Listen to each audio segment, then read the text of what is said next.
Well, I guess the Adam Schefter report wasn't a nothing burger. At the end of the day, I guess it wasn't a nothing burger because here we are.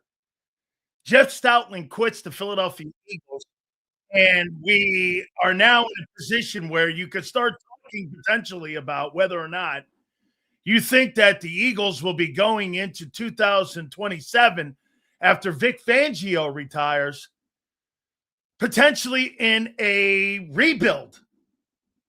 I mean, I don't care what anybody says here. You're not replacing Jeff Stoutland.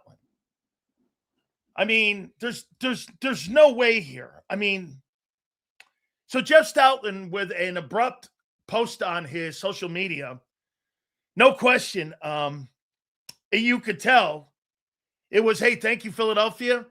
By the way, I mean, when I look at Stoutland's post, really not a lot of stuff when it came to the Philadelphia Eagles and thanking them for, coaching there and being part of the organization. I mean, let me read the post here to you, and then we'll continue. There's no question. I mean, a lot of people now are commenting on whether or not you look at it, and you question right now. He obviously was disrespected. I've decided my time coaching with the Eagles has come to an end. When I arrived in 2013, I did not know what I was signing up for. I quickly learned what this city demands, but more importantly, what it gives back. The past 13 years have been great and a privilege of my coaching career. I didn't just work here. I became one of you. Stout out. Tell you what, man, I don't see any thank you very much, Philadelphia Eagles, Jeffrey Lurie, Howie Roseman, Nick Sirianni, or anything. He thanked the fans. That's kind of what I tell you guys all the time as well. He ain't thanking the Eagles. They pushed his ass out. How do you push out the best coach and the guy who's had the biggest impact on your franchise since he's been here? And the more developed players, Hall of Fame players, the countless Hall of Famers that he's developed here. It's embarrassing, actually. I've been waiting for your take, Dan. You never disappoint. I think we need to hear from Angelo. Angelo Cataldi will be on at 3:30. Howard Eskin will be on at 4:30. The legendary voices of Philadelphia will be here today on our program. And we appreciate you. So I would put Jeff Stoutland into conversation with Dante Scarnecchia, Alex Gibb, as arguably the greatest coaches at the offensive line position, Howard Mudd. There's been a handful of guys that have really had an impact in our game. And he's one of them. He's one of them. Let me throw this at you and put this all in proper context for you here. So AJ hates the offense. Vic is almost on the threshold of retiring, has to be talked back off the ledge. Stoutland quits.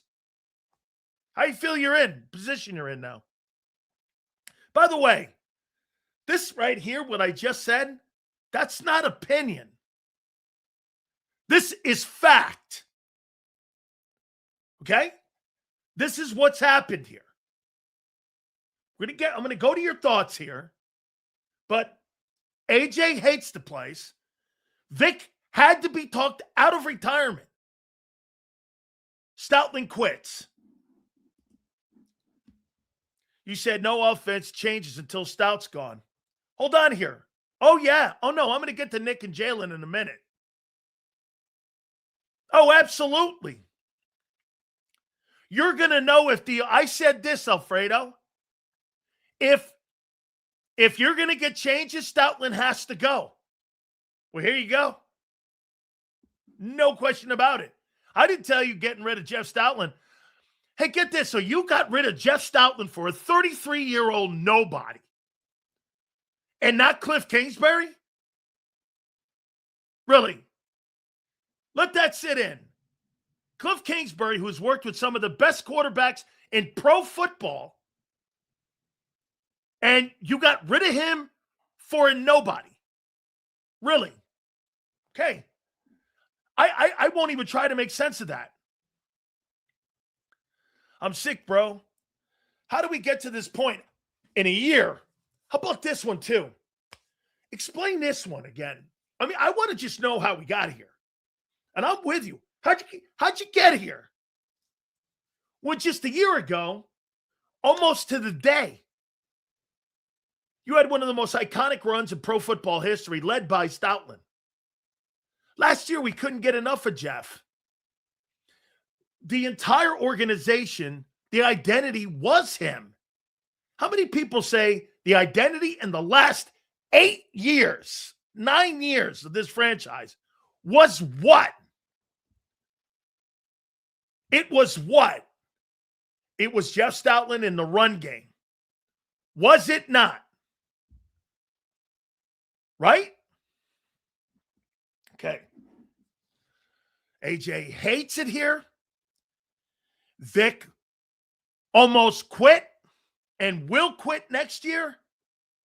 And the best coach you've had since Jim Johnson didn't want to be here anymore because he was pushed out by a 33-year-old OC.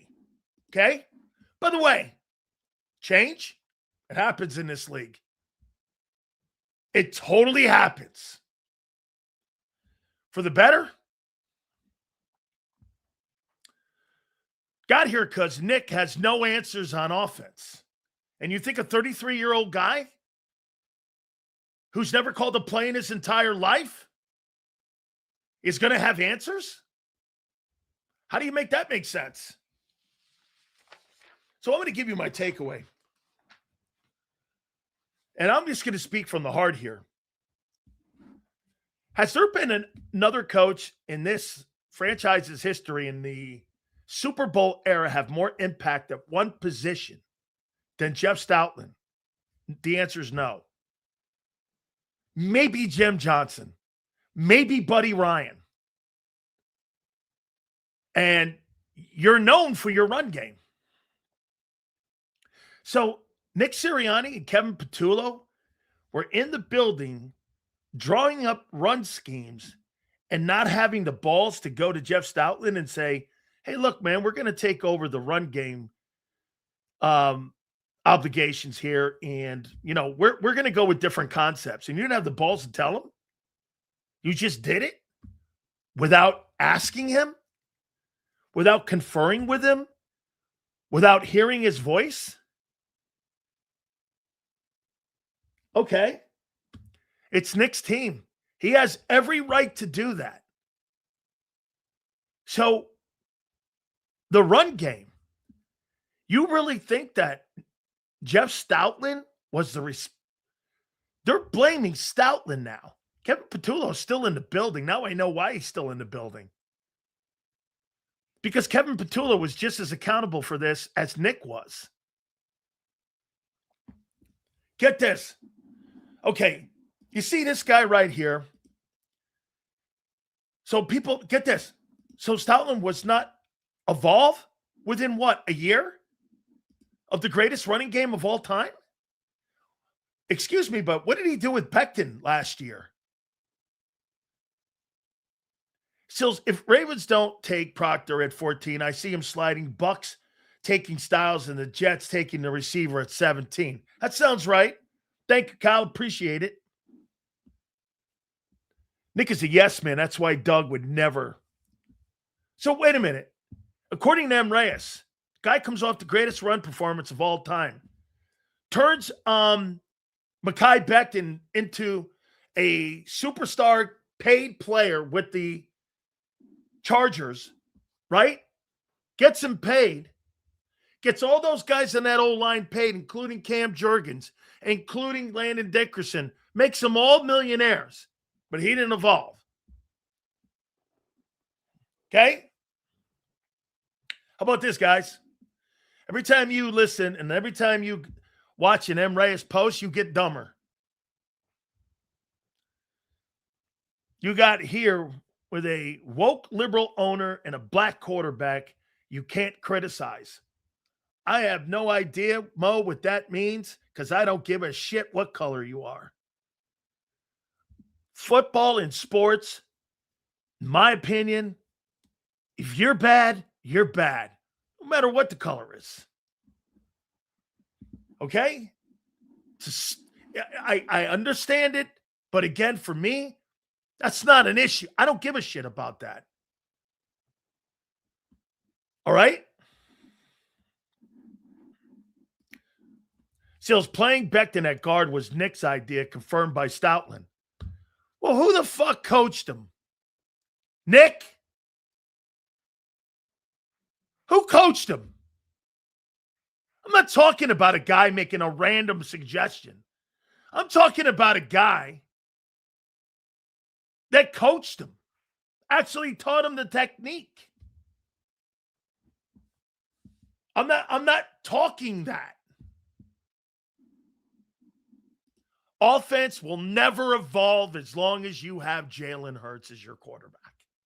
Stop with this evolving.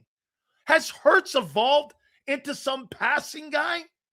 Now we're going to get to him in a minute. He's never going to. Frank Reich didn't want to be in this mess. I told you, he didn't think the timing was right. By the way, let's get to the topics here. And as I said, Angelo's going to join us at 3:30, and we will have Howard Eskin at 4:30. All right. As I said, okay, we're going to get to Nick and Hurts here in a minute. You push Jeff Stoutland out the door. Your best offensive coach.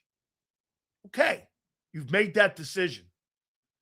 Now, you just got less experienced in offense.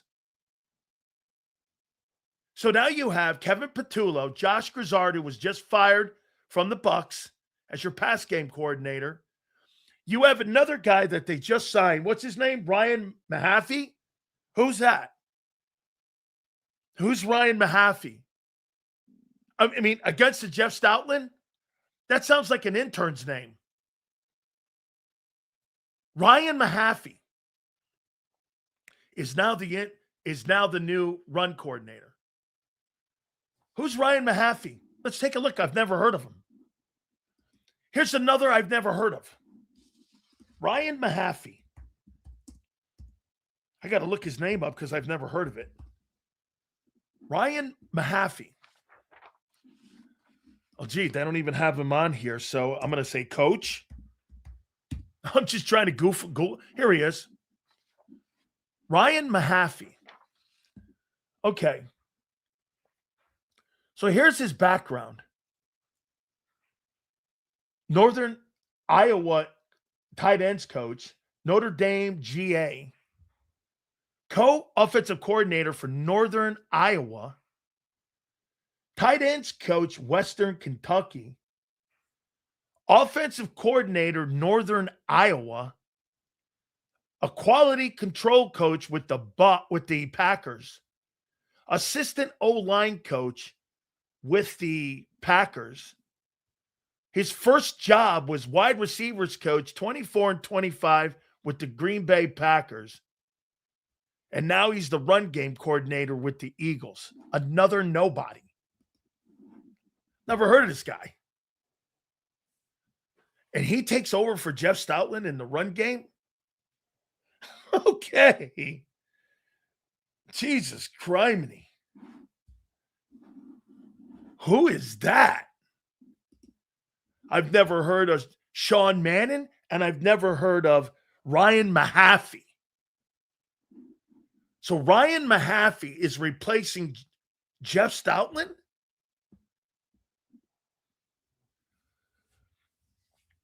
Pissed about Stoutland. Nick's an idiot. Even with his success, all I see is Sirianni shredding this team.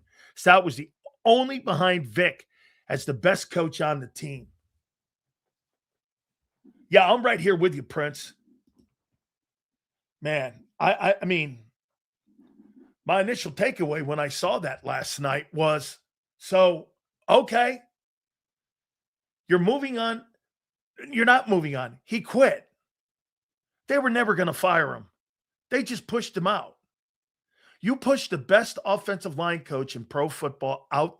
How many times has Jimmy Johnson come on this program and told you the most important coach you can have on your staff is your O-line coach?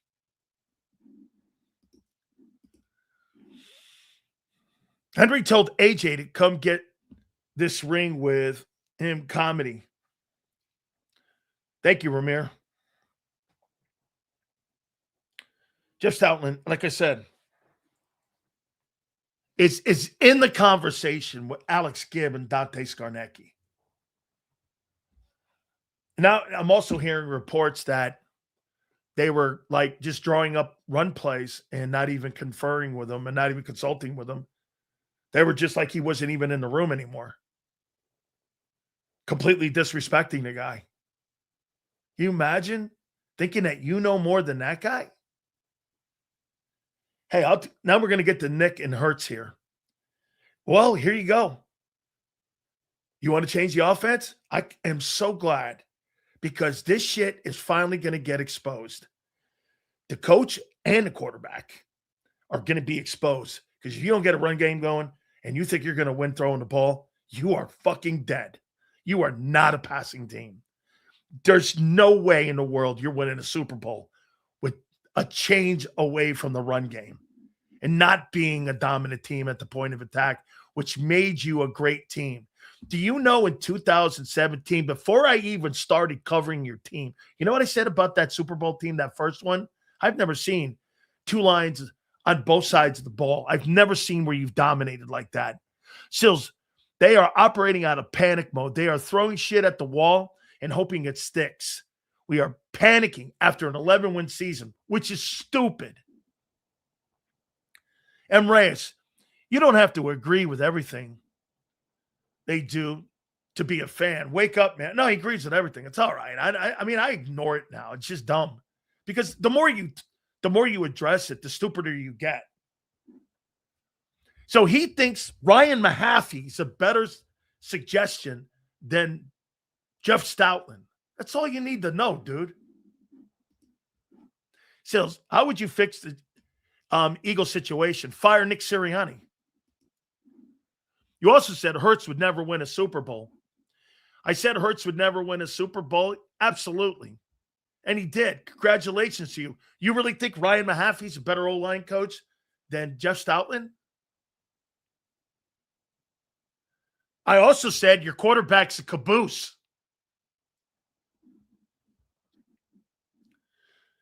Okay? Your quarterback's a caboose. I told you also, you win because why? Howie. Total disrespect from a dumbass. Welcome aboard, Sills. I've been telling you about this dumb coach. Dude, I've never thought this guy was who we think he is. So let me tell you what 2026, in my opinion, is shaping up to be. Hey, we're going to find out if Jalen Hurts can win from the pocket, finally. He don't want to run? Phenomenal. If Nick thinks all these changes, this is either going to solidify. Here, I'll put this out here. I think this either solidifies Nick Sirianni as one of the greatest coaches in the league, or it gets him the exit door on the way out of town, and he'll be on 95. As for Jalen Hurts, same thing. The guy's not a passing quarterback. We know this. Everyone in their right mind knows this. But there's dummies that still think this guy can run a pass offense. Nobody from Nick Saban to anybody thinks that, including Kellen Moore, including the coach.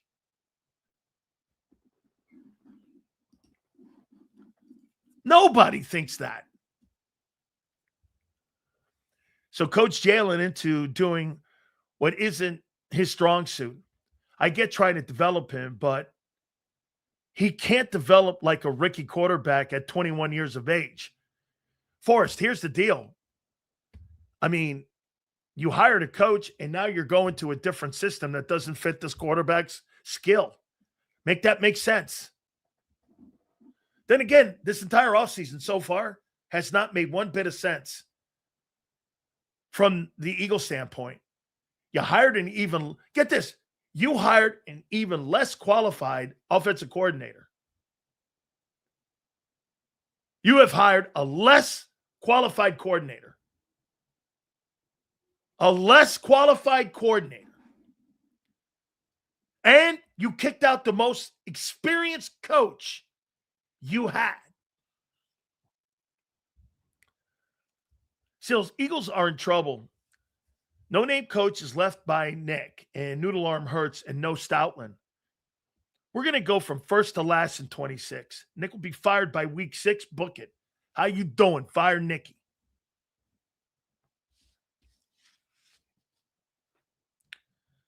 I mean, this is the shit that I talked to you about, you guys laying 2 Super Bowls on the table. Hey, I'm going to make the prediction now. And I know, you know what? It's early here. I mean, you're going to struggle to make the playoffs. Unless you do some magic here. Sorry. I'll say it now. You're going to struggle to make the playoffs. I don't have a problem saying that. I said it in 22. You'd get to the Super Bowl and you'd win the NFC. We were right there. I said you'd implode in 23. We were wrong at 24. Absolutely. But that's because you found Barkley, not because you found the fountain of passing game. And then this last year, we were nails right. We had a ton of takes that were turned out to be right. Sills, Jalen Hurts told us last off about Kevin. AJ tried to warn us. Jeff said they just didn't listen to him. And still, Jalen, the problem. How about this? I'll say this to you. Jalen wins in spite of all this chaos that you have behind the scenes. How come it's always on offense, too, and it's never on defense? One time in 5 years, it was on defense with Sean Desai. The rest of this bullshit has all been on the offensive side. Why? Because of the chaos that the head coach creates. If the GM's so smart, he would see this sinking ship. Listen, it's going to be boom or bust. And I agree with Hugh Douglas. They completely took a shit on Jeff Stoutland. They disrespected the guy. You got a mountain of knowledge in that guy. And when you have people like that in your building, you don't shit on them. You gravitate to them. Coach, what do you see here?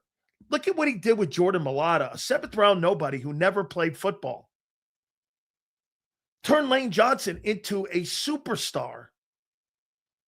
Got Cam Jerkins paid $20 a year. Made Landon a $20 million guard. Turned Becton into a star. Won a Super Bowl in 18. You lose Jason Peters. He coaches it up. You win the Super Bowl. You beat Brady. Man, what do you want? So you're telling me Jeff Stoutland got dumb in a year? Jeff Stoutland got dumb in a year. Laurie and Howie deserve blame for letting the coach do all this damage. You know what, though? How about this one? I think maybe GM and the owner are sitting there going like this. All right, Nick, it's your ship now. Here you go. You think you can make the changes? You think this thing has to evolve? Nick probably made the call. He probably had a meeting with them and said, for this team, we're getting stale. You know what I think happened? This is just my takeaway. I think that Nick said after the season and after they couldn't beat a team like San Francisco, they said this offense has gone far enough. And what we're doing right now is not good enough, because if our players are not in line and they're not A+ and everyone's not healthy, what we're doing is not going to win a Super Bowl. I think they had a meeting with Howie and Jeff and said, we got to make drastic changes here and evolve this offense. And that means making tough decisions. That means moving off of people like Jeff Stoutland. My question would be this. So when you were interviewing people like Mike McDaniel and guys like Brian Dable and you told them that there's a chance that Jeff Stoutland might not be here, could that have been one of the reasons they didn't take the job? If you're Mike McDaniel and you know that Jeff Stoutland might not be here, or on the other side, every single time these offensive coordinators interviewed, they said this: hey, I don't want to interview the job because Jeff Stoutland is the run coordinator. And what they felt was that, well, all these other guys whose resumes sucked. Mike McDaniel over Jeff Stoutland. Yeah, no.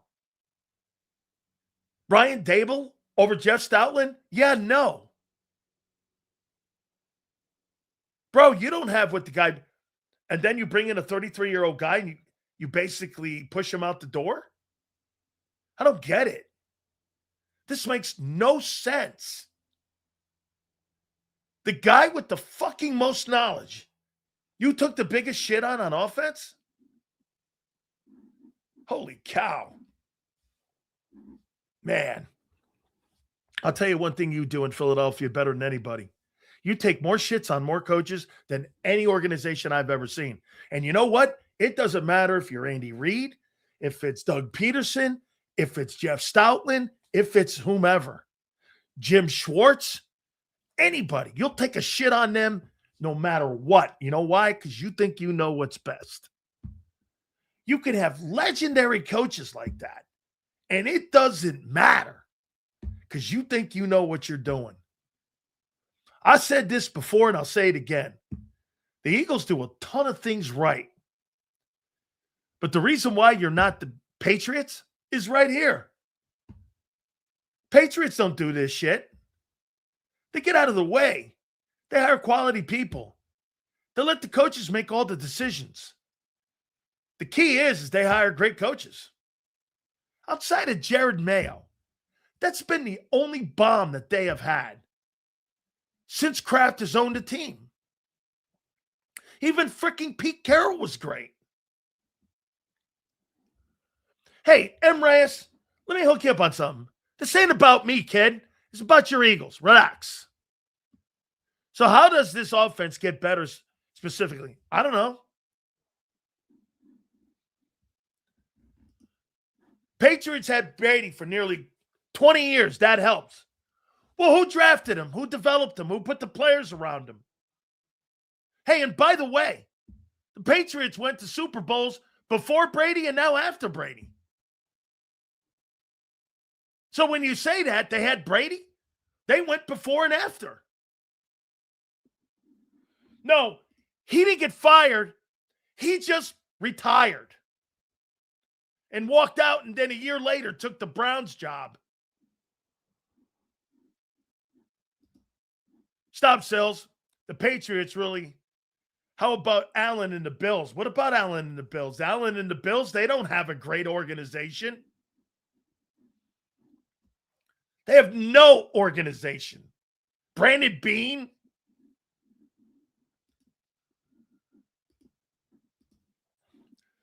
Too much conspiracy speculate. Too much. What do you mean speculation? You ran a fucking guy out the building. What speculation do you need? That tweet that I read, that didn't sound like glowing love for the Eagles. He didn't mention them at all, actually. He mentioned you, the fans, which is cool. He didn't mention them. He didn't say thank you, Jeffrey. He didn't say thank you, Nick. He didn't say thank you to anybody in that team. Does that sound like a guy who, was grateful for being in the Eagle organization? No. That doesn't sound like that. Hey, I want to thank the Philadelphia Eagles for giving me an opportunity to be a head football coach or whatever. Thank you very much. How you doing? Stoutland didn't mention any of that shit. Didn't even thank the owner. He said, hey, by the way, later, Stout out. And there you go. The greatest offensive line coach you've ever had. Pushed out the door. Hey, let me tell you something, too. If you listen to some of the bullshit radio stations in Philadelphia right now, and the ass kissing that's going on is insane. I mean, hold on here. So wait a minute, folks. You tell me. Still thinks the sky is falling. We'll be all right. How about this? AJ fucking hates it here. Vic wants to quit. Stoutland's pushed out. How you feeling? How do you feel? Sky is falling? I'm not telling you sky is falling. I'm telling you accountability's coming. If you bomb this year, heads are rolling. From the quarterback on down. From the quarterback on down. Sky is falling? You just lost the best offensive line coach. Next year, you're going to lose the best defensive coordinator in pro football. And this guy said the sky's not falling. And get this. Storm is clearing with, get this, Ryan Mahaffey and Sean Mannion. Sean Mannion and Ryan Mahaffey. You ready? LFG. Hashtag. End of 26. Jalen Hurts benched. Fredo Sirianni fired. 5-win team. Frank Wright next head coach. Idiots think the sky's not falling. Here. Stoutland was getting too old. So wait. So in a matter of a year, Trixie, you're telling me that you think Jeff Stoutland, who just came off and produced a 2,000-yard back, got old in 1 year. We need a change. Really, Trixie? 1 in 12 months, you hire a guy. Okay, let's just say this Trixie guy here is right. You hire a coordinator that's been a coach in the league for 25 months. And you hire an offensive line guy, run coordinator, who one has never done it and never had but one job, and the rest of them were in college at some sort of nowhere northern Iowa place.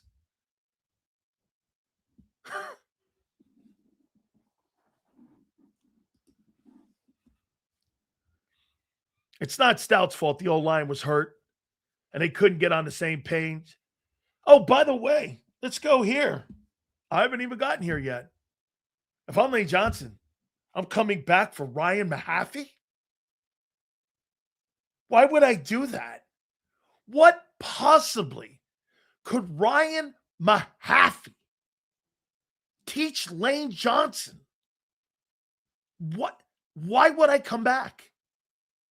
If I'm Lane Johnson, I want nothing to do with that. Why would I want to come back? Ryan Mahaffey? Now, here's something to think about on a positive side.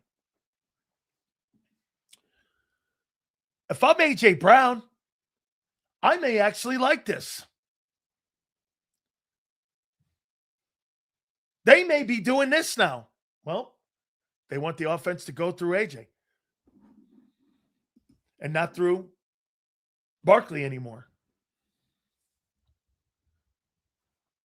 If you're AJ, you might be happy about this. Okay? You might be happy. Wait a minute. The 33-year-old guy doesn't do shit for me. But now, if you're AJ, getting rid of Stoutland means the ball's going to be in the air more. So, you sacrifice Stoutland to keep AJ. This is my theory. Stoutland's out. If I'm AJ, they really are going to throw the ball. Whether Hurts is the guy or not, it's not the issue for AJ. The fact they're going to throw the ball at all. That's me. That's a positive. And that's how you keep A.J. Brown. Firing Jeff Stoutland or Jeff Stoutland quitting might be a good sign for A.J. Brown staying. Okay? I mean, well, if you're going to bring in a passing guy and you want to evolve the offense and you want the offense to start throwing the ball through the air, it's a completely different setup. Instead of running zone blocking reads and doing all that shit, you're going to be trying to spread the football around and trying to run a West Coast style of offense. It's also going to put the quarterback and the head coach and the OC on the line. It's going to put everybody on the line. It's like starting over. This is completely starting over again. You went from RPO to Barkley. Now you're trying something different. You know, in theory, it's not something that doesn't have to happen. Brady talked about the evolution of the passing game in New England all the time. Okay?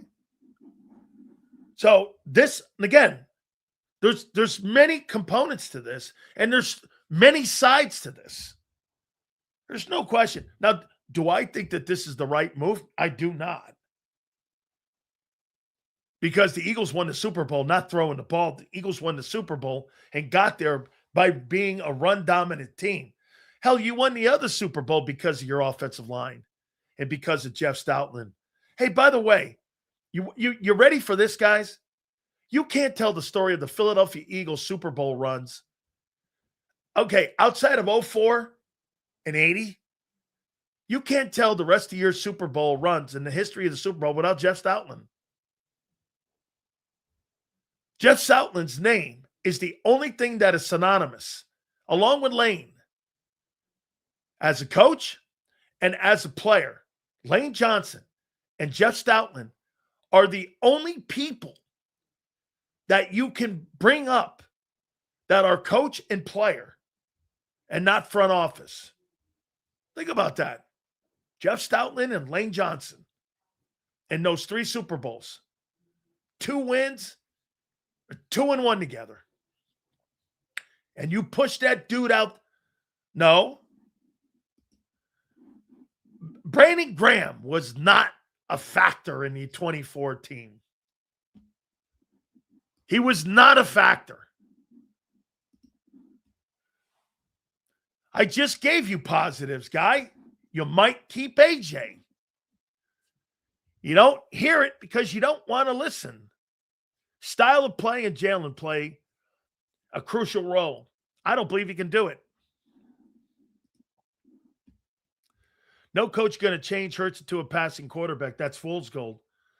They only have a chance if he runs. Okay? Well, that's going to be exposed, Michael. And I agree with you. I don't think he can either. Here, I think Hurts can do it in a game. I don't think Hurts can do it for 17 games. He's never done it. Without his legs, he's never done it. What makes you think he's going to do it now? As he's older. Eagles hired 2 head coaches that nobody wanted in Doug P. and Sirianni. People ridiculed and questioned the hires. Result, 3 Super Bowls, 2 wins, trust Howie. Okay? Hey, Latin Inferno, no problem. Good luck to you with your guy that Ryan Mahaffey and Sean Mannion. It's not that nobody heard them. These guys haven't had jobs. Those guys had jobs. Those guys were in the league. Nick Sirianni had multiple jobs. Doug Peterson had multiple jobs. These guys have no jobs. They have 0 resumes. I don't mind hiring people, but show me you work somewhere and not just a coffee cup guy. Stills, if the Eagles really wanted to evolve the offense, they aren't doing a good job. If the plan is to throw the ball more, this will expose Nick and Hurts. 20 INTs. Season is coming. Prediction, 6 wins. Nick fired, AJ traded.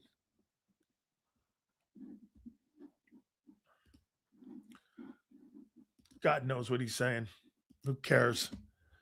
When Jalen Hurts threw the ball, he had 15 picks. He'll do it again. Says, what player has Stoutland developed in the last 5 to 6 years other than Dickerson and Becton? Don't count one. You don't think Tyler Steen being a starter this year, and he's a marginal player, you don't think that's development? And by the way, the job turn, hey, Tricks, ask yourself this. How much turnover have you had in the O-line in the last 5 years? Let's see. Right guard. Isaac Seumalo, paid. Cam Jurgens, paid. Mekhi Becton, paid. Every right guard that played there got paid when they left where they were going. Every guy. And all the other guys ended up getting multiple deal contracts. Fred Johnson turns into a viable guy who was dog shit in Cincinnati. What are you talking? The job turnover has not been high on that offensive line. Steen, again, Steen was trash. He started 17 freaking games for you. 17 games. Stout did not like motion. Dude, you don't think Jeff Stoutland is anything accountable for the 50-18 record? How about this one, too? Jordan Mailata never played pro football in his life, and he's considered one of the best left tackles in pro football. There you go. Even that bust of a pick by Howie, Andre Dillard, he got paid by Tennessee. Every single guy that Jeff Stoutland has coached went on to get a multiple deal contract because that guy developed them. And by the way, every other organization around the league went like this. Well, shit, he was with Jeff Stoutland. He must be good.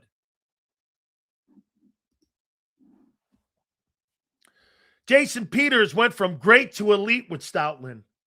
He's probably going to go to the Pro Football Hall of Fame because of him. Dude, it's one thing to replace people, but who are you replacing them with? Some stiff? Now look, again, it happens in this league. Look, these jobs are not like Supreme Court justice jobs. You don't get these jobs forever. Okay? You don't get these jobs like this and you go, hey, you have them for a lifetime. But there are certain jobs and certain people in those jobs where you go like this, like a Mike Tomlin, and you go like this. Hey, dude, whatever you want to do, we're good with. You want to leave? Fine. You don't want to leave? We're fine too with that. That's how they handled Mike Tomlin in Pittsburgh. Tell you this, they handle coaches in Pittsburgh 10 times better than they handle them here in Philly. You guys take dog shits on these coaches. No matter if it's Andy Reid or Doug. You just take a giant dump on them. Because you know what? The greatness of Bob Lang and all these guys have to make the narrative right. Becton was flat out a bust before Stoutland got his hands on him. Yeah. He totally was. The Jets, he was injury prone. He stunk. Becton comes to Philly, and guess what? Bang.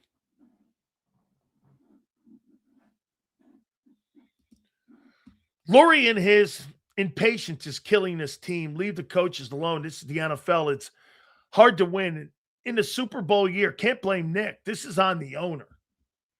Dude, Nick Sirianni didn't do this shit by himself. No question he didn't. He doesn't have that autonomy. The owner has to be in on this. All right. Want to get rid of him? Fine. Sure. You know why?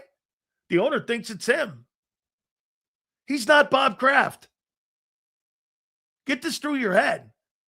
He's not Bob Kraft. They empower people in New England. Why do you think I've been asking you that question for the last couple days? Heading into Super Bowl 60.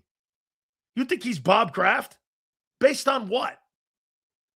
Since Bob Kraft has owned the team in 94, this guy's been almost 40% of the Super Bowls.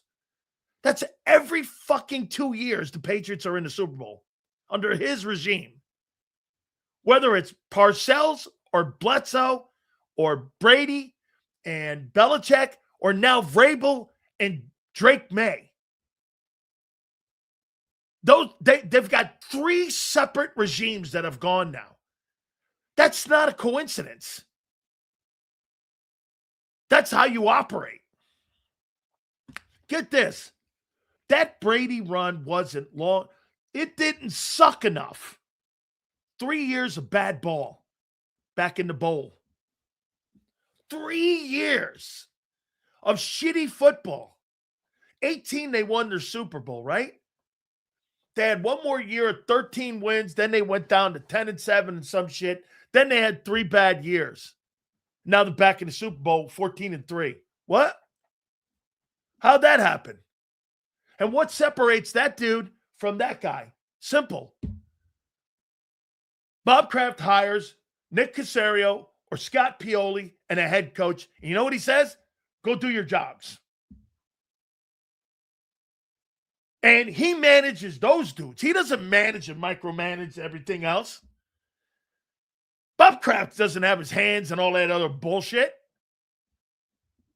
Don't give a shit who they take.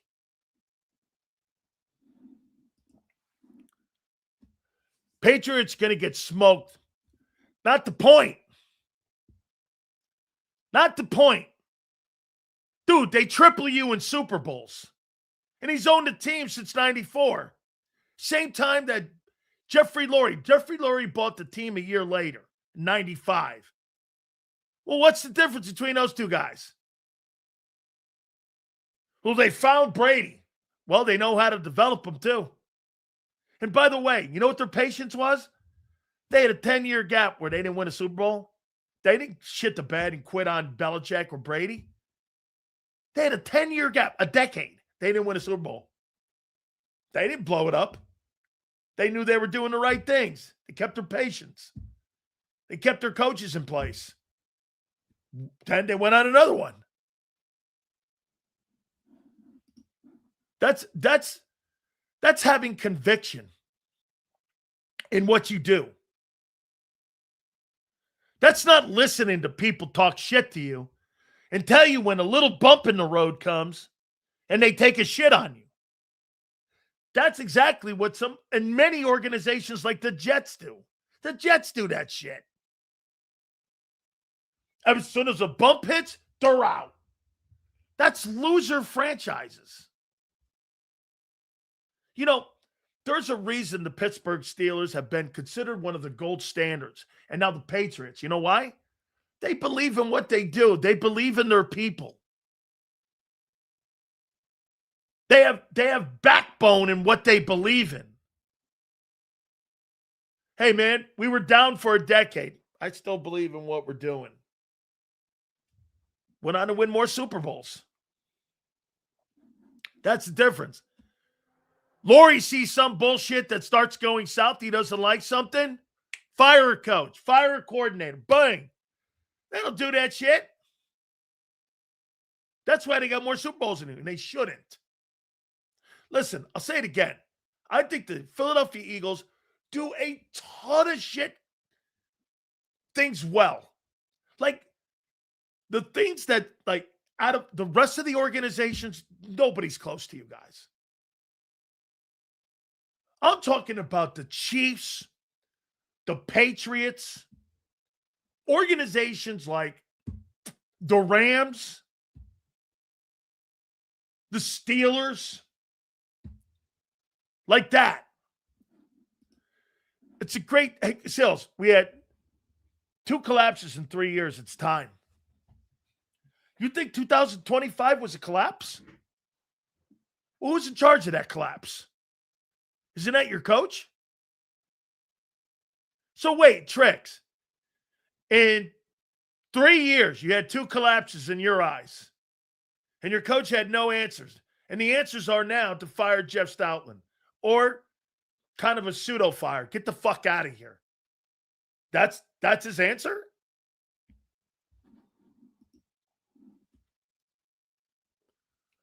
Sales organizational issue. They believe that win in spite of players and coaches. Stout is a huge loss. Biggest self-inflicted wound ever. I agree 100% with that. That's a self-inflicted wound. By the way, so let me ask you something here. I'll tell you what a player does. So when I was a young kid and I had Leroy Selman in the building, and Leroy Selman, the greatest 34 end that's ever lived. Okay? Greatest 34 end of all time. Mean Joe Green says that. Everyone. And he was on the first team 100 greatest players team. He is the greatest end. You know what we all did? We asked him questions. How do you play this technique? How do you play this? How do you do that? How do you do that? You think I'm going to ask a fucking 23-year-old kid how to play the 3 technique? Based on what? His lack of inexperience? Or a guy who was on the 50th, 75th, and 100th anniversary teams in pro football history? You think you're going to ask that guy? That's like Jeff Stoutland being in the building. He's coached all type of styles of players. You lose a mountain of wealth when you lose a dude like that. It is a mountain of wealth.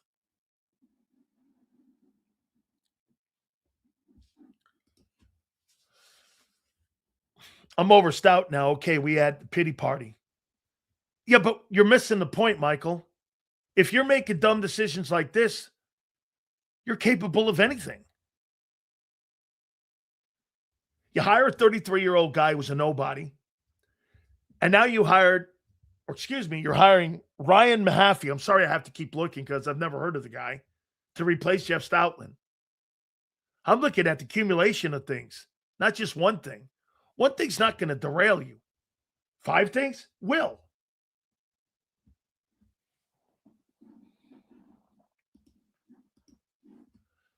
Seals, this feels like when dumbass Cowboys fired Jimmy Johnson. You know, it's funny you bring Coach Johnson up. I was reminded of that. You want to hear something? So Jimmy Johnson had one guy that he made sure followed him from Oklahoma State to Miami to Dallas and to the Miami Dolphins. Do you know who that is? He had one guy follow him since he took a head coaching job. One guy. Do you guys know who that is? One guy. Anybody? His O-line coach. His name was Tony Weiss. Look it up. Every place he went, he brought Tony Weiss with him. Because Tony Weiss was his O-line coach. And he won a national championship, and the Cowboys won 3 Super Bowls. Tony Weiss has 3 Super Bowl rings. And that was one of the guys. Get this. I just read you the guy's resume. He was a college coach and a cup of coffee coach, which was a quality control. He was an assistant. That's not a job. His first job was in 24-25, a wide receiver coach. Now he's the run game coordinator and tight ends coach in Philly. He's had 2 jobs in 3 years. What are you disagreeing with me on? What do you know about him? This guy's had 3 jobs. I mean, what could you possibly know about him? Who has he coached? McMullen said it right. They'll try to run a pass heavy. They'll try to run a pass heavy offense, realize Hurts can't, and revert back to the same offense they've been running for 5 years. He is totally right. Because the quarterback is not capable of being a pass quarterback.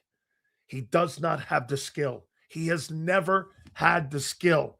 I have said this since 2021. This guy is not going to win ball games if he doesn't use his feet. Hurts uses his feet, you win. Hurts doesn't, you will not win. You'll win games because, well, wait, if the talent level of the football team keeps dissipating, you won't win because he doesn't elevate. So once that talent starts to diminish, if that talent comes down, you won't win shit. He can't throw you out of trouble. He never has. He never will. Now, he runs and he gets in the perimeter. Hurts is a weapon. Jalen Hurts is like close to being undefensible when he's doing that. But they don't want to do that. That's not what they want. Get this. So you hire a guy. Well, wait a minute. You pay a guy. The first 2 years of Jalen Hurts' career, 21 and 22, all the things that he did to get that $250,000 contract, $250 million contract, after you signed him, you went away from it. Make that make sense. How does that even remotely make sense? Right? So you pay the guy, he builds it up 21, 22, and then what happens? Then what happens? By the way, Angelo Cataldi will join us. That'll be at 3:30. We will talk with Howard Eskin at 4:30. I'm hoping we're going to be able to get Big Z on it like right after that at 5. When you get a running quarterback, that's what he is. You teach him to slide, pick his spots. I think that's the one thing Joe Brady's done in Buffalo that's been exceptional with Allen. They just got a shitty roster up there. Jalen is incapable of 22 again. Just how to be found and that ability to play that way again. Listen, it's funny. I said something after that 22 season where he was a runner-up in the MVP voting. I said, is this the best of Hurts you'll ever see? And little did I realize, I'm thinking that just may be the best you'll ever see of him. That just may be. Okay? It just...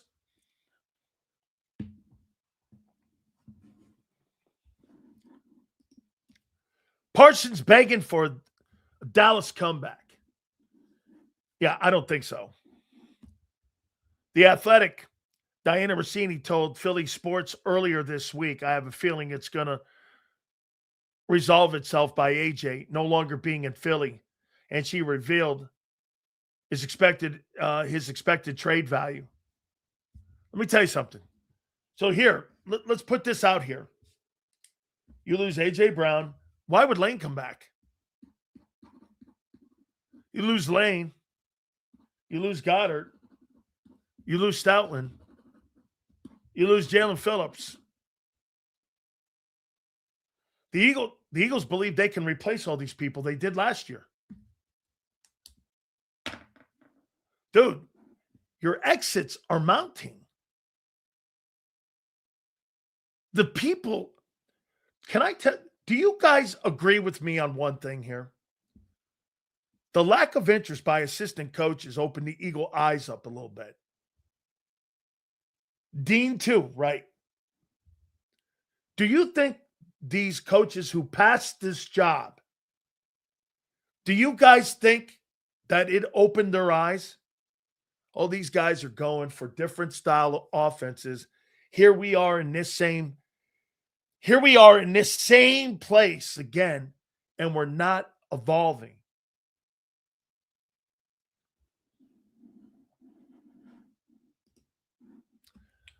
Seals, Eagles want to draft O-line without Stoutland. Good luck on fixing that. I'm a happy Cowboy fan. How you doing? Keep up the great work. Thank you very much. That's another great thought. So you're going to pick the next offensive lineman to replace Lane without Jeff Stoutland's input? Wow. Man, really? Why wouldn't you have asked him to leave after the draft or free agency? Oh, and by the way, they threw that bullshit line out. Yeah, he's welcome back anytime. That didn't sound like that from his post. That he sounds like he wants to go back in any way whatsoever. That didn't sound like that to me. Man. This is going to be mostly the Jeff Stoutland show here. Angelo will join us in about 29 minutes. Two legendary voices in Philly sports. Can't wait to hear these guys and what they're going to say. You're not going to get that shit out of those cream puffs now. Let's hear what people who built the city on Sports Talk have to say. We're getting them on the same day here. It's like they feel there is no need for experience. Knowledge is gold. Knowledge is gold, man. Hey, listen. If I could tell you, like I said, a great Lincoln line, I could tell you it's north. But if you don't know what's in front of you, like the marshes, the off-roads, the terrain, what's the point of knowing due north when you don't know how to get there? That's an Abraham Lincoln line. Just because you know where due north is doesn't mean you know the terrain in front of you. I mean,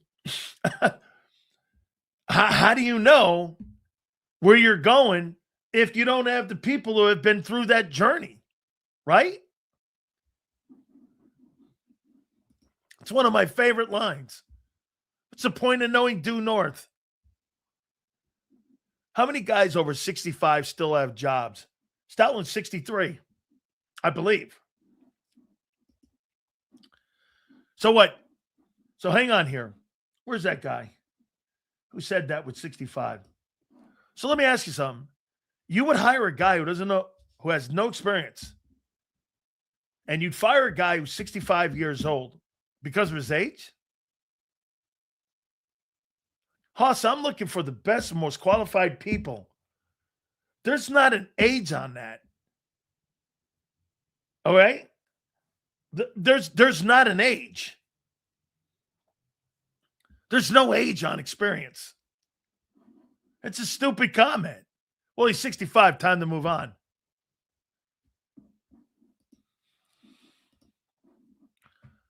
What's easier to fall in line? Experienced coaches or these greenhorns? Absolutely. Now I know why Vic's taking time. You can't tell me that all of this stuff going on. Hey, New Jersey Maniac, figure this out. If you're Vic Fangio and you're watching this behind the scenes because you know what's coming, you tell me that didn't have an effect on Vic, maybe time for him to go too. You think he wants to be in that building without Jeff Stoutland? No way.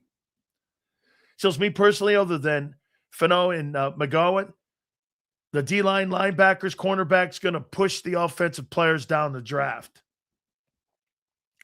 Yeah. Sills, how you doing? Just came aboard. How you doing, Mr. Hill? 24 Mulata Lane went to Nick and said we need to run the ball. Who do you think told him? Yeah, Jeff Stoutland. Sad day in Philly. Yep. Running the same inside zones as if you have the 92 Cowboys line instead of the 2025 Raiders line is an issue. Well, so wait, Jeff Stoutland's getting blamed for the injuries? Wait, Jeff Stoutland, let me get this right. Jeff Stoutland is being blamed for the offensive line not being productive. But Kevin Patullo, who still has a job with the Eagles, is not being blamed. I know he's been demoted. They didn't fire him. I mean, those guys get the pass, and all of you use the injuries in the O-line as an issue. Jeff doesn't get that.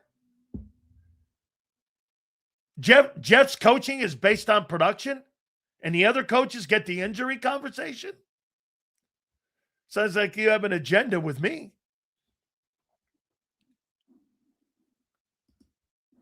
The tush push or brotherly shove was popularized and perfected by the Philadelphia Eagles, specifically head coach Nick Sirianni and offensive coordinator Shane Steichen. So let me ask you this. Guy draws something up on a board. And I don't believe that. Carson Wentz ran it. He was 26 and 27 in his time in Philly running it. I remember Carson Wentz running that play. Taking credit for other people's work. Sounds right.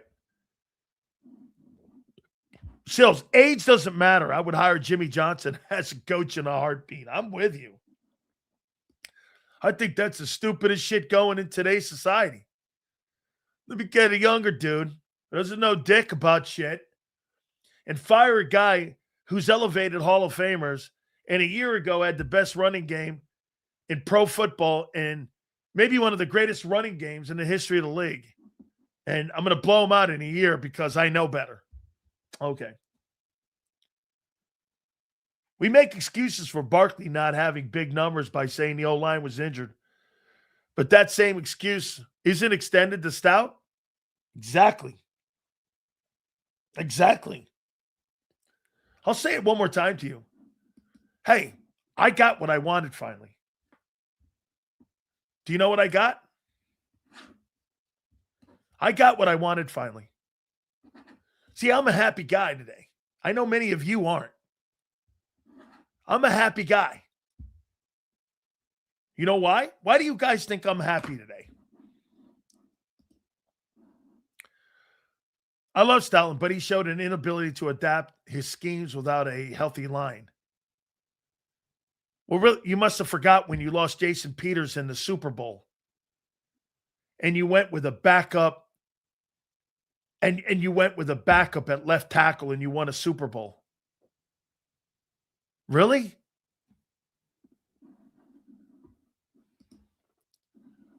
Yep. And Nick.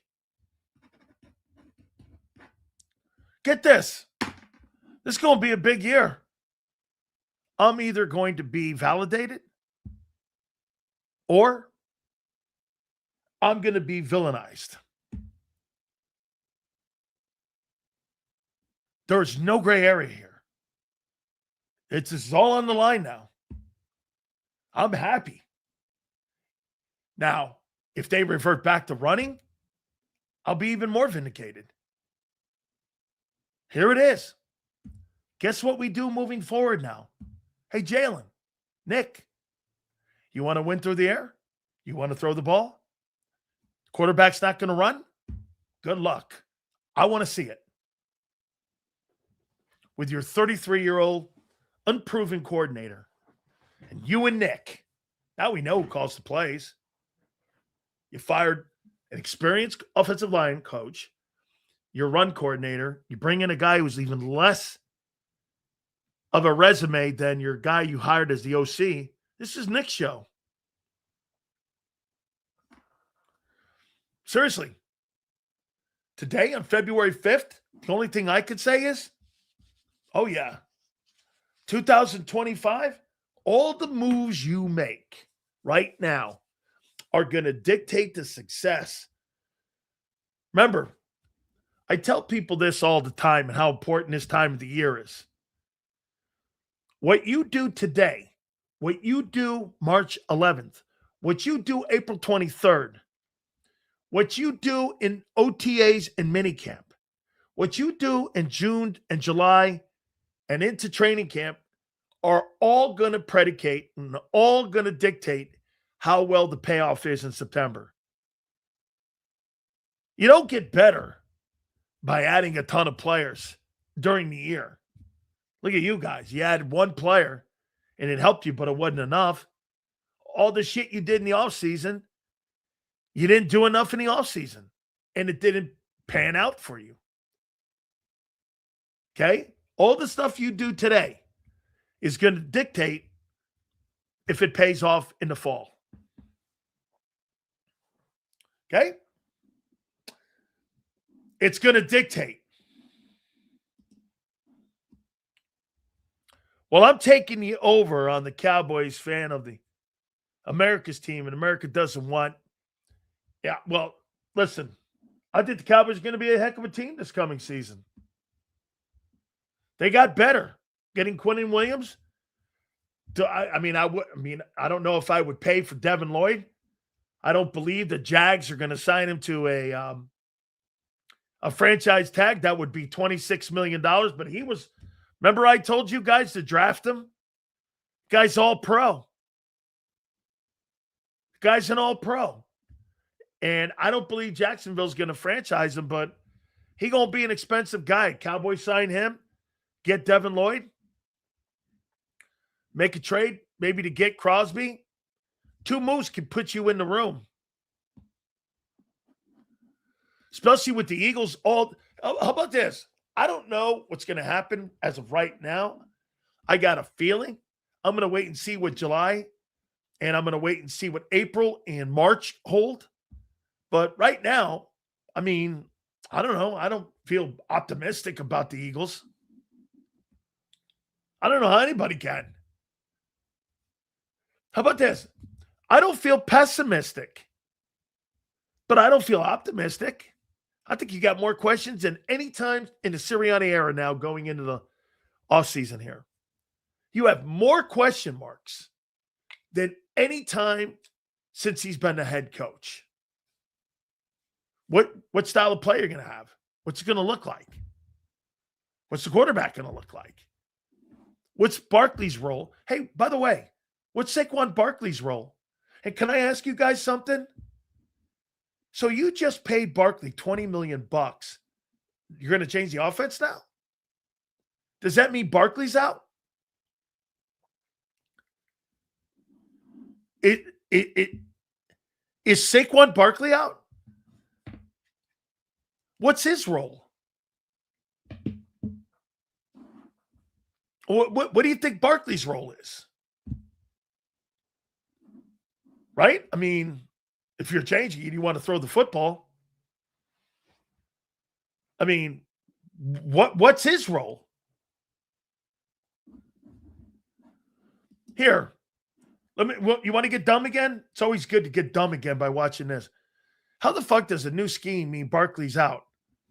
Well, if you're going to throw the ball more with more passing attempts than rushing attempts, that usually means, imbecile, your production will be even down more.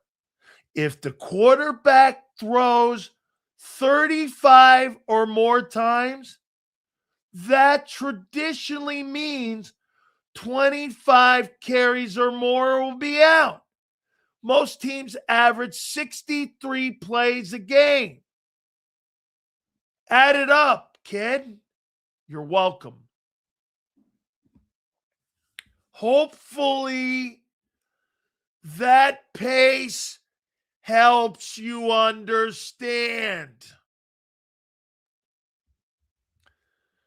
Not that I think it'll happen, but it would be the biggest mindfuck in Philadelphia sports history if Nick and Jalen can make. Dude, I just told you. Mike, if this guy makes this happen, he'll be considered one of the best coaches in pro football. And you won't have to hear guys like Jeff McClain reporting that the owner thought of firing him. By the way, you know, when I say this shit about Nick Sirianni, how come I get pushback on it when the damn owner and Jeff McClain reports in the last 3 years, twice the owner was thinking of firing the guy? How come when I say it, it sounds like I'm ripping Nick when the owner wanted to fire him? I mean, you're making it sound like, well, because Sileo said it.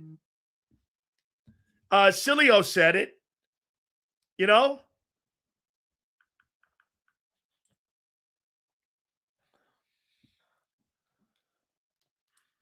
Right? Oh, interesting. This is interesting. Huh. What in the hell? Hey, Scott, thank you very much. Appreciate you watching. Scott Masteller, guy who runs 97.5. Thank you. Appreciate it. Glad you liked the show. Appreciate that. Right there. Scott Masteller. Huh. Interesting. Not that I care, but hey, all good. I know everybody watches the show. But we can't give Sirianni credit for this. How is he a good coach? What evidence do we have? Well, his 50-18 record. Does he call plays? No. Or didn't talent on this team drag him to the Super Bowl? That I believe. Bottom of the hour. Angelo Cataldi will join us. Clean house, your top 5 pick in the draft next year. Woo. Is that Arch Manning? Would that be Arch Manning? Huh. I never thought about that. So if you guys have like a 6-win season, Arch Manning.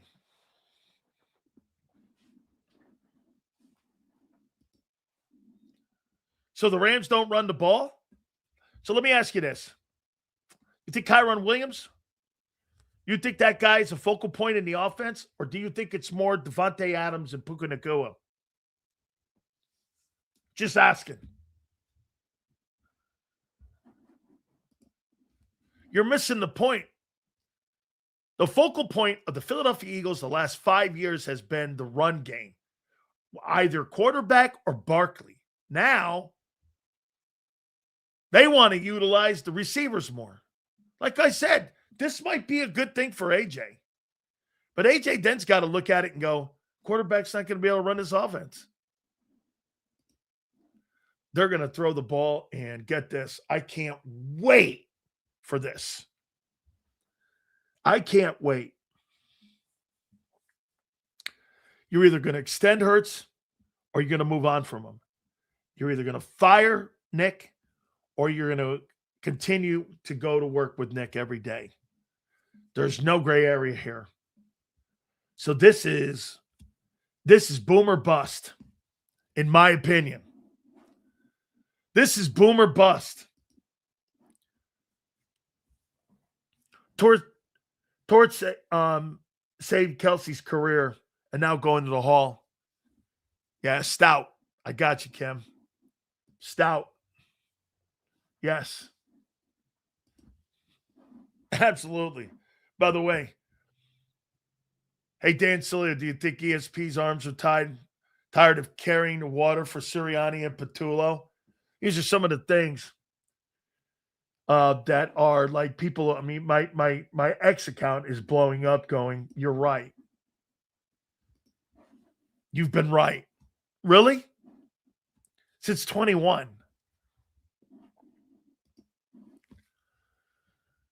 You will be eating crow, a lot of crow. Sales on Jalen, breed of one. Guy sucks as a passer. The guy's great as a dual threat. Sorry, dude. He proves it all the time. When you throw the ball more, he had 26 turnovers in 23 games. No, he had 31 turnovers in 23 ball games when he was throwing the ball at a high clip. Hey, Kyle, let's do this again. I want to show you something here. So let me go here. Jalen Hurts. Remember, they're going to change the offense. There's no question. And Kyle, I'm going to need you to do this again for me. 2023.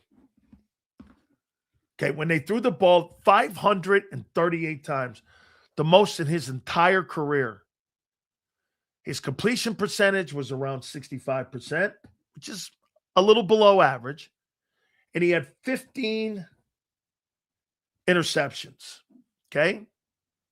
Let's go down to the fumbles he had. I think he had 7 that season when he had 7 rushing turnovers. I think there were 7 fumbles that year.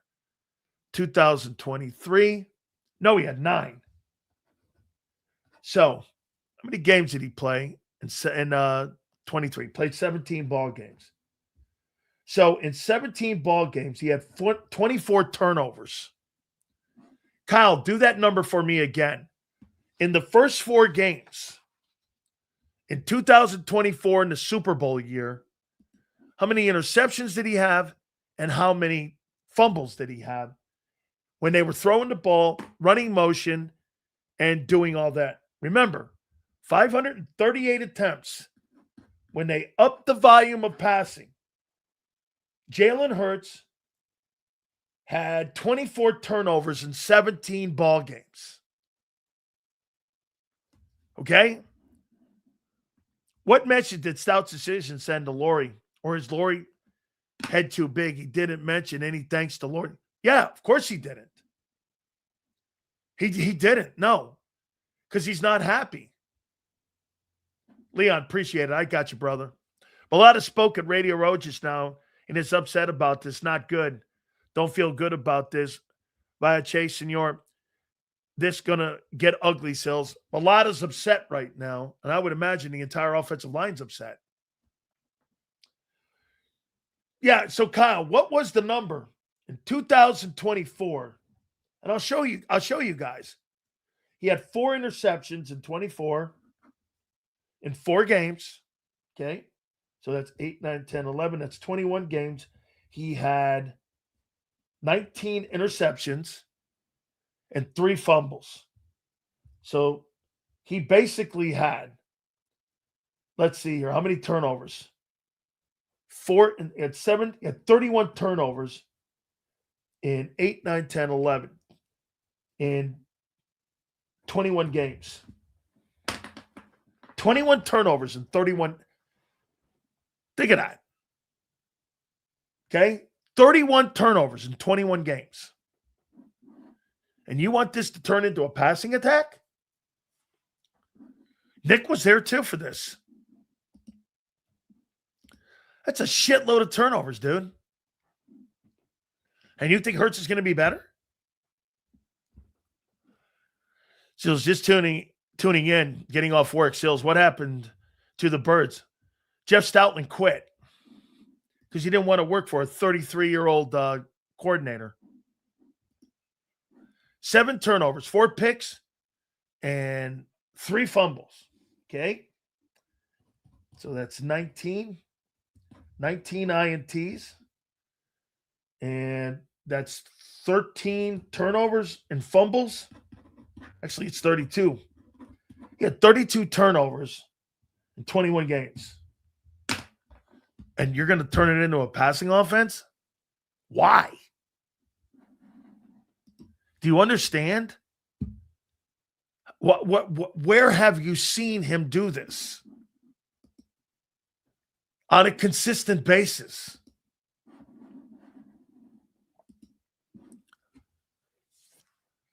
Wow, that puts things in perspective, Big Sills. Turnover machine hurts. Correct. And he was still running the ball then. Now you're not going to run it as much? And you're going to think all this. By the way, Kevin Patullo is still part of the offensive game plan. He's just been redirected. With Stoutland leaving, I got to believe Lane's done. Me too. I don't believe Lane Johnson's back. Howie's hair will be totally gray by the end of the year. Prince, how can a coach when Jalen goes straight to Laurie? It's an organizational problem. You don't comprehend that. Yeah, I think Jeffrey Lurie and Jalen Hurts talk a lot. I think they got a great connection. Says you believe the Eagles don't know this or can't see it. No, I believe, my opinion, I believe they think they can fix everything. Just by the way they hire. Told you yesterday, they are prepared. They're preparing for a new regime. So you're just going to waste the 26 year? I don't believe they operate like that. I do think they want to win. Pushing Jalen out of that contract with new scheme. No trade. Remember, no trade. Done with what, Prince? You're done with the people? I mean, yeah. That's kind of, hey. What? It's always a new narrative. They create it, though, Prince. Prince, they create the new narrative. Nobody else does. Okay, Prince, why'd they fire Jeff Stoutland? Maybe you were cool with it. No. Prince, I know. Not you. I got it. I know. But, dude, it's a new narrative, and I agree with you. It's frustrating. Bro, I'm on your side. Cried all day when Stoutland left. Hurts is done.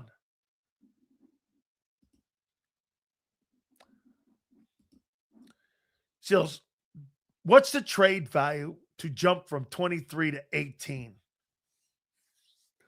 Once you start getting closer to 15, you're starting to get closer to the true first rounders.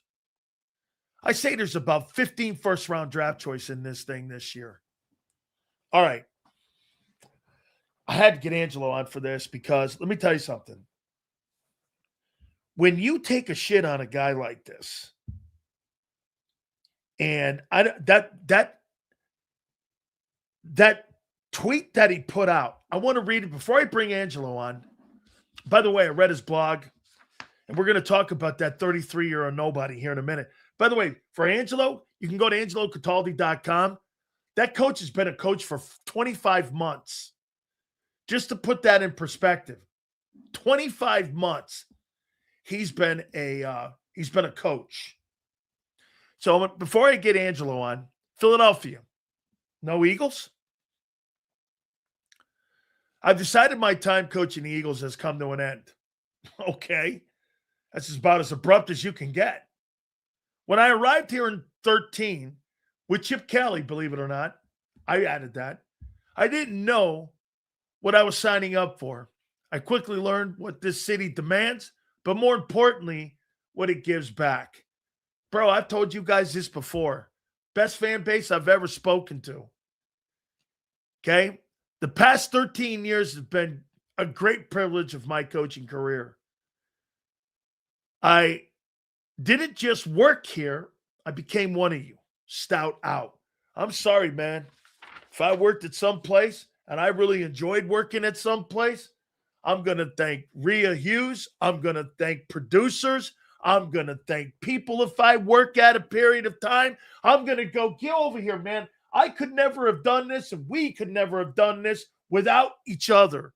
Making it a successful radio show and the number one rated guy and the most important guy in the history of sports talk radio here in Philadelphia. I want to thank everybody for having me part of your team. That's how you do shit. Angelo Cataldi. We bring him in here.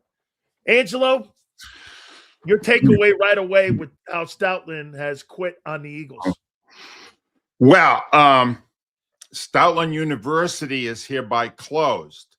That's the bad news. The good news, the Nick Sirianni Nursery School remains up and running. And what you're seeing now, Dan, is what we've been talking about for years, several years.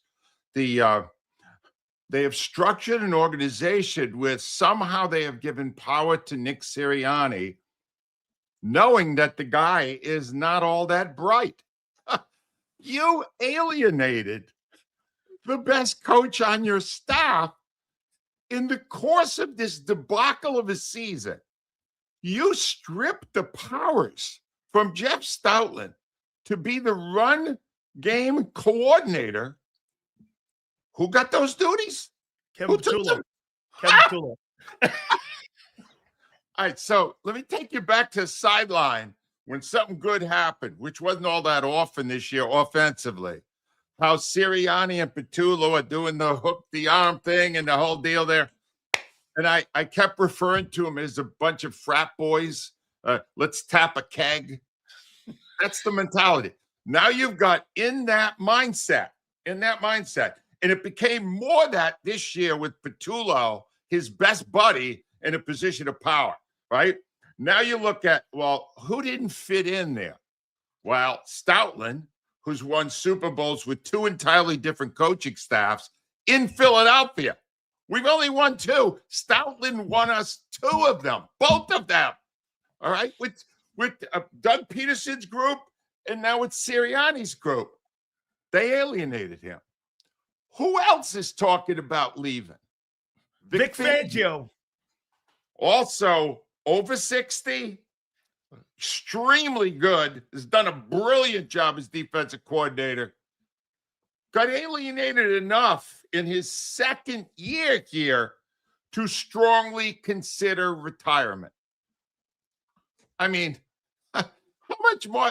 Do we need to see the last chapter of the Nick Sirianni story? Don't you think? But wait, Angelo, doesn't this set up the last chapter? Oh, yeah. Because it does. This sets it up, right? It's inevitable now. Do you understand?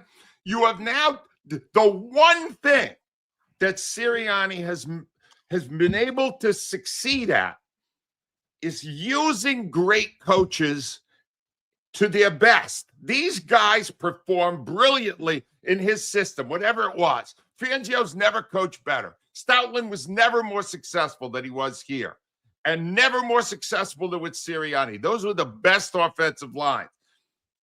And somehow he alienated them enough so that he lost one and the other one's back, but not dying to do it. Fangio. The last chapter of this is a horrible season next year, a losing season, more losses than wins, and then the firing of Sirianni. That's not the big question. The question is, how does he still have power? They know. Larry and Roseman, the owner and the general manager, know that last year they won because they had two great coordinators and Sirianni was taken out of the equation. But why are they giving him all this? I don't understand why he's getting this power. I don't understand why the organization is watching Stoutland leave, Fangio think about leaving, and they empower. How did they end up with Sean Mannion? How about that? Here, I'm going to get to that. They end up with another guy who's never called plays. How about this, though, Angelo? How are you going from a year? We're not even. I think February 9th is when the Eagles won the Super Bowl a year ago. That'll be a year. How do we go within a few days of a year to Jeff Stoutland being demoted in run game and then having Kevin Patullo, who never called plays, and who's Nick's frat buddy? How do you go with some of the reports that were out there that they never even conferred with him on how they were going to run plays? No, they and how didn't they tell were him. going to call. No. Why they did? Well, that means they didn't have the stones to tell him because they didn't want to address it. How do you get to that point where you just disrespect a guy who's maybe more respected or as respected as Jim Johnson was here? All right, here's the thing. They probably didn't have the stones to tell him, but he figured it out. And that's, when I was a reporter, that's the moment when Stoutland confronts Sirianni about a demotion. That's right. In the middle of the season after they won the Super Bowl. That's right. And I would pay for a transcript of what Stoutland said to Sirianni. Yep. And what Sirianni said in response, because Stoutland knows what he's doing. Sirianni, Angelo, do you think he went? You think he went to Nick after this 33-year-old guy? We'll get to him in a minute. After this 33-year-old guy Do you think Jeff went to him, and follow me on this? Do you think he went to him and said, all right, well, what's my role in this? Do I still have the run game coordinator? Nick probably for the first time had to say no. Right. And then when Vic heard that, I wonder if Vic goes, you're pushing Jeff Stoutland out. Yeah. How in the 100%. world does that make me not want to leave here 100%. When you're creating chaos on that side of the ball for us? 100%. This is the inner workings of a football organization. There's also, it's like every other business. Yeah. Fangio and Stoutland are talking and going, how much longer are we going to prop these morons up? Yeah. I mean, Stoutland knew before they named Patullo. He had worked with Patullo. He knew he didn't know what he was doing. He knew it. He was that you coordinate the running game. Well, you can't coordinate a running game if the guy calling the plays doesn't know how to call the plays. You got to set it up. It all works together. And Patullo didn't know a damn thing about it. Isn't it ironic? Damn, here's the killer. This tells you Sirianni is being allowed to do things that are horrible for the organization. Jeff Stoutland, to me, a Hall of Fame assistant coach. No question. Hall of Famer. No question. Is no longer in the organization. Kevin Patullo is. I know. They didn't fire him. No. I don't know where the hell he's hiding in there, but they did. He's still a part of the organization. Sirianni's best buddy, who proved he could not do the job, he's still there. Stoutland, who did the job, well, ask Jason Kelce. He turned Becton into a good player last year. He turned Becton, who sucked before that and sucked this season. The only good year he had was with Stoutland, and he let him go. It's, Dan, why Sirianni? The only possible theory I have is that the Eagles are in a really bad position. Sirianni's got a great record. He does. It's because he had a phenomenal roster. It's not because he's done anything brilliant. We watch the games. We listen to him talk. Yeah. He's not brilliant. He's not even that smart. All right. So, what are you going to do? He's got a great record. He won a friggin' Super Bowl. I can't just fire the guy the next year. Here's a little rope. Hang yourself. Wow. He lost Stoutland. He's close to losing Fangio. Maybe they just I agree let it play out. They're going to let it play out. They're letting it play out. I really do. There are people in our city, dumb ones, but there are people in the city of Philadelphia who think Sirianni's a really good coach.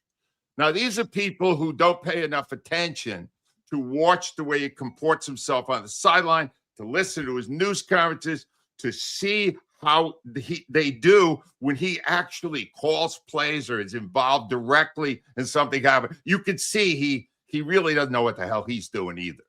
But you can't fire a guy who just won a friggin' Super Bowl. No, they almost did it the year before. Yeah, it's too much equity. It's too so much. They got to do it. So they got to play it this way. But it still doesn't explain to me how they let Sean Mannion, another guy who's never called plays, they handed him the keys to this offense. Roseman and Lurie know better than that. I don't understand why they didn't bring in somebody who had way more of a track record than this. So how about this, Angelo? If you look at his resume, he's only been a coach in the NFL for 25 months. Right. 25 months. Right. They wouldn't.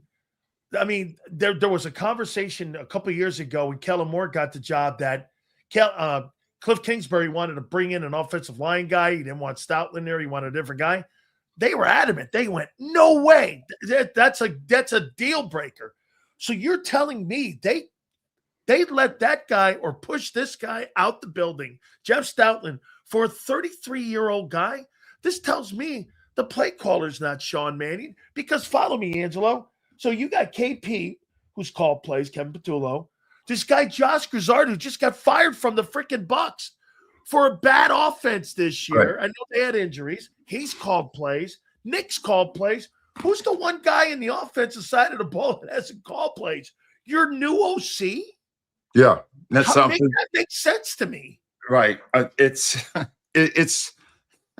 none of it makes sense. You understand? This is not, it's so easy to say, well, these are all stupid decisions. They must be Sirianni's because he's good at that. We saw him. We saw him when he hired Brian Johnson. We saw him last year when he brought in Petula. He's good at making stupid decisions based on friendships, all right? But why are the guys above him letting this happen again? They can't. There's no damn way Mannion was so brilliant. 25 months off the playing field, so brilliant at this interview that they went, oh my God, we got to get him in here. He's the next brilliant. What's Laurie thinking? Angelo, what's Laurie I don't know. thinking? No, well, Laurie ain't going to talk. He only talks when his team is winning. He would be talking right now if the Eagles were back in the Super Bowl because he was everywhere last year this week. Couldn't talk enough about how brilliant this organization was under his leadership. No, he's going to hide out. And Rose was just giving you boilerplate. It's the same. They're saying the same crap right now about Mannion. I looked it up. The same stuff they said about Mannion, they said a year ago about Petula. Oh, wow. He's got this mind that works so differently than, they were giving you all this crap. I looked it up. I know. They didn't even change the approach. Oh, this guy was born to do this. We don't need to see him do it. We know how great he is at it. Hey, Dan, I'm not telling you he won't be good at it. He might be. He might be. Are, but you don't know. He's never. This is the analogy I used in the website. I got feedback from doctors telling me, yeah, this is exactly what it is. Jeff Lurie has got problems in his both knees. He's in a lot of pain. He's got to see somebody. Got to go to the medical profession. Is he going to go to a highly renowned orthopedic specialist who's dealt with knee issues for decades and knows what to do? Or is he going to take a shot and just take a kid from med school? Just got out of med school. I got an idea. I'll be your first knee patient. That's what they're doing, bringing in a play caller who never called plays. You're taking a shot. Angelo, it's stupid. Doesn't this seem that also that because if you go back a couple weeks here now, the guy who was also added into the interview process of the OCs was Julian Laurie. Oh, Jesus. I'm wondering right now if they're starting to go young for a reason that they're trying to begin the transformation of him taking over as president, not GM, but as president, because there is a lot of young moves here. You got Fangio wanting there must be whispers that they're thinking, how many years are you going to do this, Vic? Where are we going here? I mean, now you hire a 33-year-old guy. You got Kevin Petullo. You've got all these young guys in the organization. Now you got Julian Laurie, part of the interview process on the OC. He was part of this. Right. He was part of Sean Mannion being hired. Are they making that transition here? What you're doing here is really interesting because my scenario is you get rid of Sirianni, you bring somebody into your organization who's smart, and now things will go back. You still got a great GM. He's still bringing in Howie's still bringing in lots of great talent. You're going to be okay. If you add the son of the owner and say, no, he's going to be a major part of the process now, instead of a bad year or two while we wait for Sirianni to finally get the hell out of Philadelphia, you're looking at a generation more. Yeah. If Julian Lurie is going to run the team soon, his father's in his 70s, you're screwed. Now, I could be wrong again. Every once in a while, the next generation comes along and is better than the original. Happens about 5% of the time. The rest of the time, the Yankees. The son. Yeah, Hal Steinbrenner. The rest of the time, the guy who takes over didn't earn it, didn't get any of the money, just he won the gene pool. You know, he was born on third base. And if that's true, then we're screwed for long term. until the Lurie family gets rid of the team. How about this one here? How much does this impact Lane Johnson coming back? Wow. That is a great question, because one of the main reasons that it's such a great job to be an offensive lineman on the Eagles is you're in Stoutland University. You are learning from the best offensive line coach in the game, and he's tough, and he doesn't suffer fools.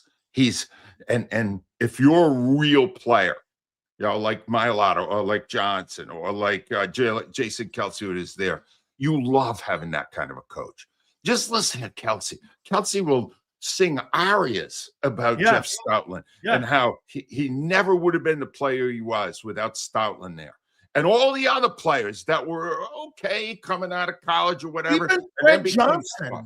Even guys like Fred Johnson who were backup guys. They let that guy leave, but they kept Petullo. That tells you Sirianni still has a lot of say in the personnel at the coaching level, and that means you're screwed. The only time it worked is when the ownership took over. Kellen Moore was not Nick Sirianni's pick. That's how you won a Super Bowl. You had Kellen Moore and Vic Fangio. Now what are you going to do? How does this impact A.J. Brown now? I mean, now let me ask you this now here, Angelo. If they're going to change the offense, and they're going to try to put the ball in the air, doesn't this then do this?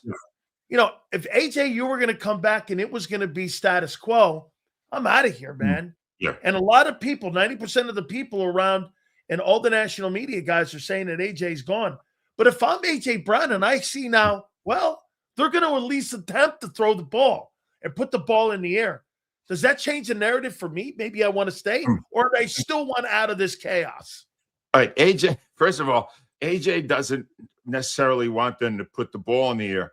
He wants them to put the ball in the air to him. If they're throwing the ball at Devontae Smith, he's no happier. Yeah. He's only happy when number 11 is called, all right? But you're saying to me, Sean Mannion will look at the personnel and go, well, we have an elite receiver. Why don't we throw him the ball? Why don't we not go it's common sense. Or 3 quarters and never throw him the football? Maybe, look, I would always be in favor of keeping A.J. Brown. Howie Roseman's right. It's hard to find great players, and he's one. So, yeah, man, you know what? If that brings him back, if that gives him some life, well, then do me a favor. Actually make him happy and throw him the friggin' ball. Because Petullo never figured that out. Never. And that's one of the reasons he's in the broom closet now instead of in the main coach's room. That's exactly right here. Are they ruining Jalen Hurts? Well, I mean, can you name another quarterback in NFL history who every single year of his career had a different offensive coordinator? And every single year. Not only a different one, but you're taking a gamble if they're good or bad. Yeah. I mean, and get this, they're not even like once experienced, once never, once kind of, once not. It's so up and down. It's almost like Nick's personality. Well, you know what's fascinating to me? Think he hires these coordinators based on his personality because he's so hot and cold as a human that the guys he hires, he hires hot and cold. I found it fascinating that he was the protege. Nick Sirianni was a protege at one time of Frank Reich. Yeah. Right? And Frank Reich yesterday was hired by the New York Jets as an offensive coordinator. With no quarterback. Right. They don't even have a quarterback. That means if Frank is willing to take that awful job. Awful. The idea, if they'd have asked Frank Reich to come in here, he would have dropped to his knees and kissed the ground and gone, oh, my coaching career is saved. I'm back on a team with talent. I'm going to dial a play. And all Frank Reich's done, he's called plays for like 20 years or so, right? Yeah, yep. We don't want that. Now, I was against bringing in anybody connected to Sirianni. And then I saw that they brought in another novice. And I went, well, if I would have done Reich then. Reich, we know, can call plays. Reich, we know that's one of his strengths. Didn't even give him an interview. Damn. He got nothing. You know why?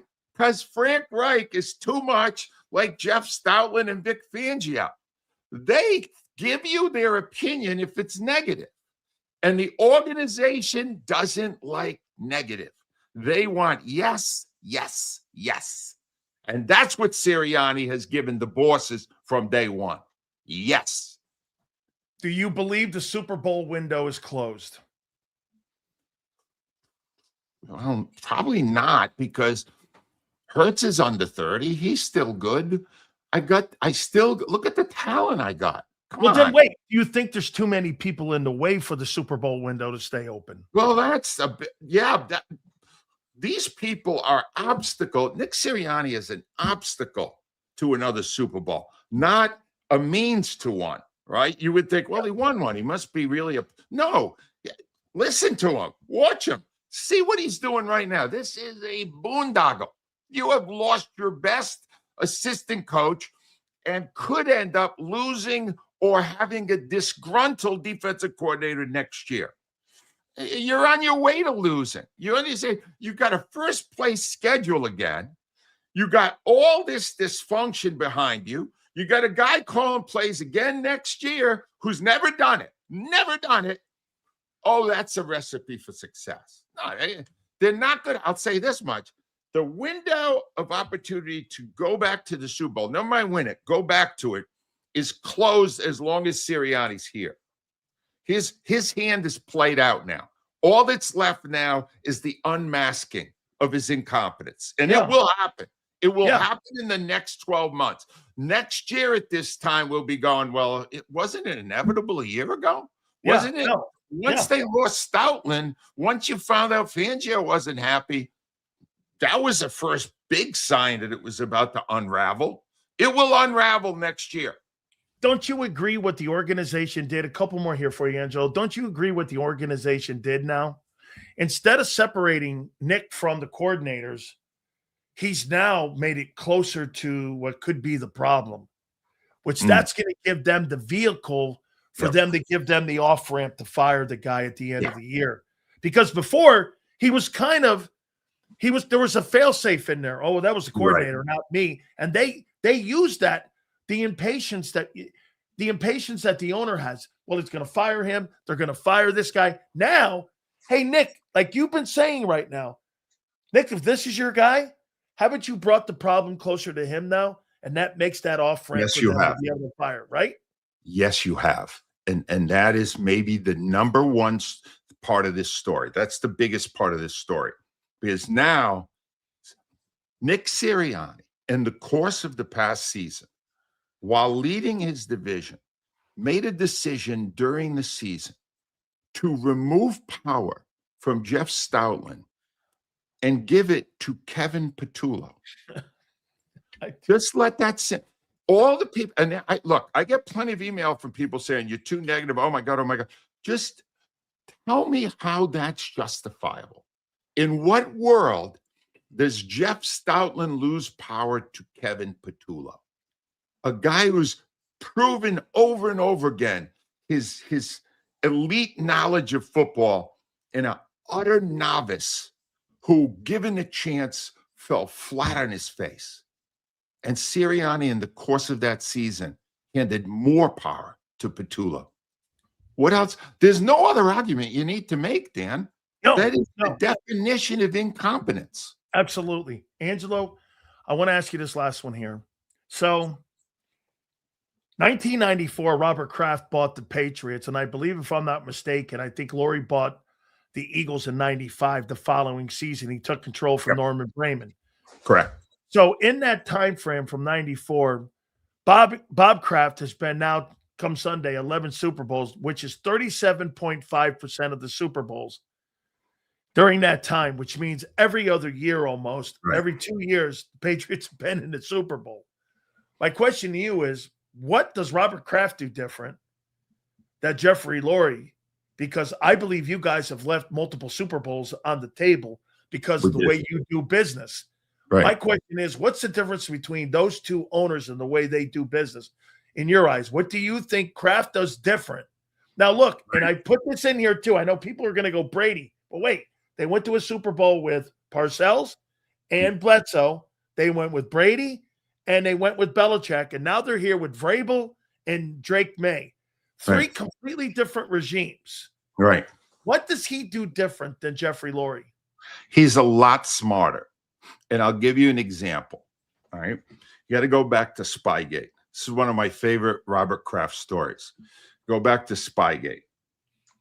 Bill Belichick is caught unauthorized taping of practices, and he's using it to game plan against teams. So finally, he's brought into Kraft's office, and Kraft goes, basically, Belichick says, why would I even do that? Why would I do anything like that? And he said, exactly. Why do you need to do that? You're Bill Belichick. We got Tom Brady. You don't need to do any of that. And he said, well, I wish I could fully remember the anecdote now. It's losing me. Basically, what he said at the end is, if you actually cheated, Bill, you're a schmuck. Bill wouldn't really tell him. And he went, if you actually did this, you're a schmuck. All right. There's no scenario in the world where Jeff Lurie would ever say that to somebody beneath him, because Lurie is not that confident. Lurie is not that much of a leader. Lurie is not willing to look at the greatest coach in the history of the game and say you're a schmuck. All right. Wouldn't do it. And I'm just saying to you, Robert Kraft knows what he's doing. Jeff Lurie, he's a good owner. I can't say he's not a good owner. It's what a lot of winning teams with it, but he's not as smart. So he's a whisperer. He's a whisperer. He was a whisperer. He's not confident. Lurie does not comport himself as somebody who has a swagger. The only time he ever talks is when his team's on a run. And even then, it's just this pompous professorial pontificating about organizational structures and all this crap. It's all bullshit. All right. The fact of the matter is, Robert Kraft, just listen. I keep saying this all the time, Dan. And I guess it's because I did the job for a long time. Just listen to the people speak. They will tell you how smart they are. Listen to the way they speak, and you will understand the level of intelligence you're dealing with. That's all you got to do. I want to sneak this one in here, Nostradamus. Nostradamus, I want to sneak this in here. How do you think this story ends with Sirianni? I mean, it's out. How do you think this ends? Philadelphia Eagles. I already did this once and I fell right into the hole. Let's hope it doesn't. Well, I hope it happens again. I hope I look like an idiot again. I'll just say, hey, I got senile. Don't blame it on me. Philadelphia Eagles in 2026 will have a losing season. They will lose more games than they win. And by the last couple of games of this bad season, remember now, John Harbaugh is in your division. John Harbaugh's in your division. When that happens, when you end up winning 7 games, 6 games, whatever it is, Sirianni gets fired, and we will all say, well, they should have done it a year ago. Because what we're going to watch in the next year, 6 wins, you're saying? 6? Wow. Huh. I'm not going there yet. Can I at least see the draft? We made the So wait a minute. For a year ago. Wait. You're going to let this guy, Ryan Mahaffey, pick the offensive lineman that instead of Jeff Stoutland in the draft? That's the guy you're going to recommend for me to pick an O-lineman to replace Lane?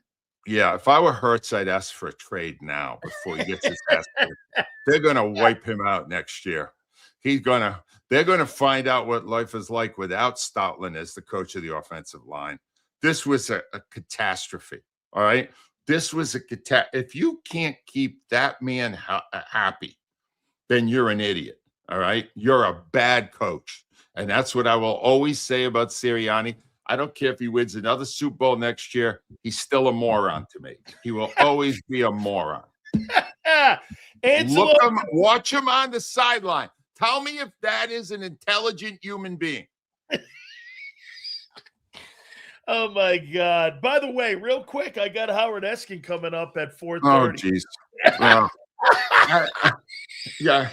Ask him if the backup quarterback should be the starter now. Tanner McKee. Say, hey, Howard, Tanner McKee, huh? They would have won it all with Tanner McKee, huh?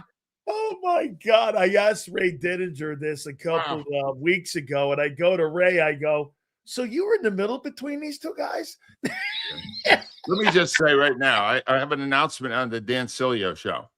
The intelligent portion of the program is about to end. Good luck with the rest of it. Thank you very much, Angelo Cataldi. Thank you, my friend. Make sure you check him out also on angelocataldi.com. Here, let me see. Let me double check here. I want to make sure we get that, Angelo. Oh my God. Yes, angelocataldi.com. Make sure you check him out there, man. I had to get him on. The intelligent part of the program just ended. Oh, man. Howard Eskin will join us. We will talk with him. That'll be at 4:30. All right, hit the like button, guys. Let me see if we missed any supers in here. We appreciate you guys coming aboard. Yeah, I just, by the way, learned how to scroll. Don't ask me, okay? I have no idea. I just learned how to scroll back instead of asking Joe or Zander to go back and find these things for me. I just learned how to do this, Joe. So hang on here. See if we got any supers here. Guys, we appreciate you very much. Here's one. This you, Leon? Says, I just saw a clip. She asked Jordan, why should Eagle fans be positive? Jordan laughed and said, I'm going to sit here and lie to you. Okay. Thank you very much. Thank you, Leon. There you go. Thank you. There. Says, I just saw the clip. She asked Jordan, why should Eagle fans be positive? Jordan laughed and said, I'm going to sit here and lie to you. Oh, even Jordan Mailata now is saying this thing's going to be a train wreck. Oh, my God. You now have put a dagger into the most important part of your football team, your offensive line. Make that make sense. Your entire offensive line is completely against this. Seals, you're going to see more people clapping for joy after Sirianni fired since JB's funeral. Dude. Hurts lied to me. Here's by the way, Abe dropping F-bombs on my radio show today. He was so pissed today. He called into my radio show in Tampa this morning. He's dropping F-bombs. I'm like, and I had to remind him, yeah, you know, this ain't the JAKIB show here. We can kind of slip in an F-bomb every now and then. This guy's dropping an F-bomb on my on a 50,000 watt radio station. How you doing? It's all good, Abe. No, we're boys, man. We're good. It's good. Abe's dropping F-bombs. Guy called me too, and he goes, did he drop an F-bomb? I said, no, I think he said frickin'. So we're good. Abe was on fire, though. Mailata and Lane are pissed for sure. Can't wait for all the old linemen to retire or request a trade. Sills. Okay? Sills. Congratulations. Sirianni. Hang on, not yet. Listen, man, I'm telling you. This is boom or bust. This is going to be boom or bust here. Now, I do have this one here. Stoutland's leaving the building. By the way, Stoutland didn't retire because Jeff Stoutland said he's still going to coach. He's going to take some time and he's going to coach again. It's just not going to be in Philly. This, folks, This ain't a retirement. Okay? This is not a retirement. This is a guy who was pushed out the door. And get this. I'm surprised that there's not a lot of Philly people doing this. Hey, it's time for him to go. What if Stoutland goes to the Giants? If I were a football team right now and I was in the process of filling out my coaching staff, if I were the Buccaneers, I would hire him in 5 seconds. Shit, if I was the University of Miami, where he was before, I'd get on the horn and hire him. Seems like Mannion is bringing in who he wants. SS. You mean Nick? How is Patullo gone? How is Stoutland gone before Patullo? Oh, yeah. By the way, Kevin Patullo is still going to be part of the offensive game plan. Jeff Stoutland's not. Steels, I feel like Andy Reid will call up Stoutland. Why not? Dude, it'd be a massive upgrade. A massive upgrade. He is so revered. Stoutland is staying in the NFL. I agree. He isn't going to college. Be real, Sills. So wait a minute. If Indiana called and offered him $5 million to coach the O-line or $3 million to coach the O-line, you're saying he wouldn't go? I don't think you're understanding, senor, the kind of price that coaches are making in college football. Here, let me give you, watch this. I'll show what coaches in college football right now are making $18 million. They're making as much as NFL head coaches. How much does let's say Alabama? How much does the Alabama O-line coach make?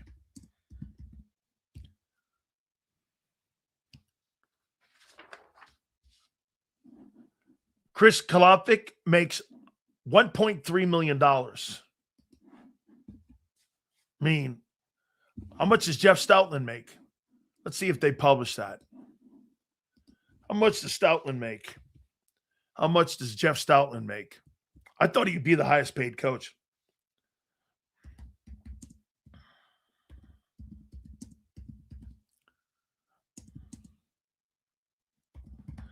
How much does Jeff Stoutland make a year?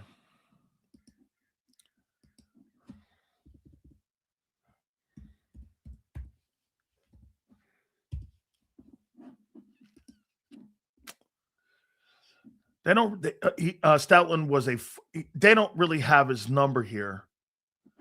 So how much is an elite offensive line coach, NFL offensive line coach make? How much does an NFL or a college football or an NFL O-line coach make? Between 100 and 600 grand. NFL O-line coaches. Now, those are base, not the elite guys like Bill Callahan and him. I'm sure he's making $1 million. So, dude, you're hey, like I said to you, man. Okay. Let's see here. This is Howard Eskin here. Hopefully, Howard. So Howard said this. I'm probably gonna be a little later than 4:30. Got tied up with things. Awesome. We'll be waiting. We will be waiting. Okay, so Howard's going to join us a little bit after 4:30, so he'll be with us. Seals, didn't you say KP is good at designing plays, but Jalen's unwilling to run them? Yeah. That's been a forte. That's what Frank Reich told me about him. He says he's really good at designing plays. He's really good at putting plays together. He's really good at putting route trees together. But when it came to situational play calling, we never knew, and he never knew. Even Frank didn't know what he was going to be like. So, I mean, yeah, hey, It's the same price for college coaches. Could you imagine how hard this team would have played for Stoutland as head coach? Hey, just because you're a great offensive line coach, that doesn't necessarily mean you're going to be a great head coach. And maybe Stoutland never really wanted to do that. I know that he was the interim head coach at the University of Miami. I believe after Randy Shannon got fired, or maybe it was Al Golden. I think it was maybe Al Golden that was the head coach at UM. Okay. Let's see here. Will Lane Johnson walk away from a $40 million signing bonus? Depends how hurt he is. Stoutland grew disgruntled this season when Sirianni, then offensive coordinator Kevin Petullo, incorporated new run designs down the stretch of the 25 campaign that saw the Eagles' offensive line battle injuries and deal with regression in the production on the ground. I saw that report too, Catch. That's Jeff Stoutland's fault. So they blamed the run game inefficiencies on him. That they blamed the inefficiencies of the ground game on Jeff Stoutland. Is that right?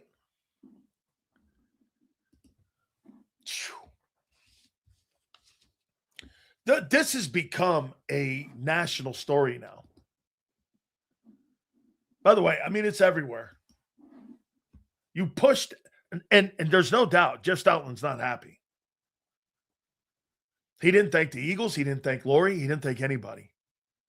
He just said, hey, thank you, Philly, which is the coolest thing he could do, is thank the Philly fans, because you guys have been great to him.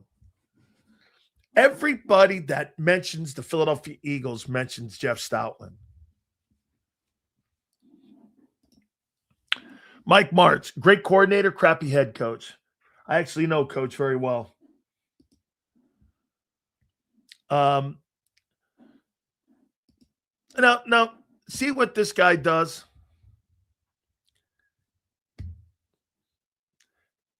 You talk about a guy who makes things up. Look at this. This is the guy that stands on an anthill and waves his hands. That's a guy who stands on a little anthill, looks up like this, with his Howie knee pads, like this.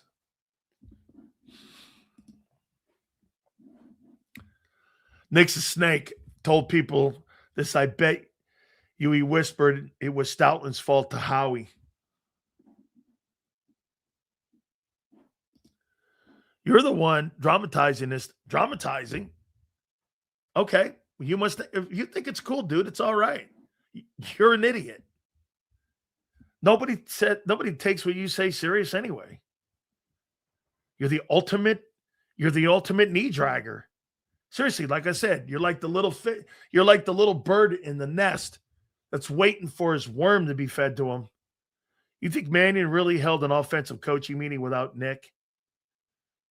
Run game coordinator just got hired from Green Bay? No. Nick runs the show.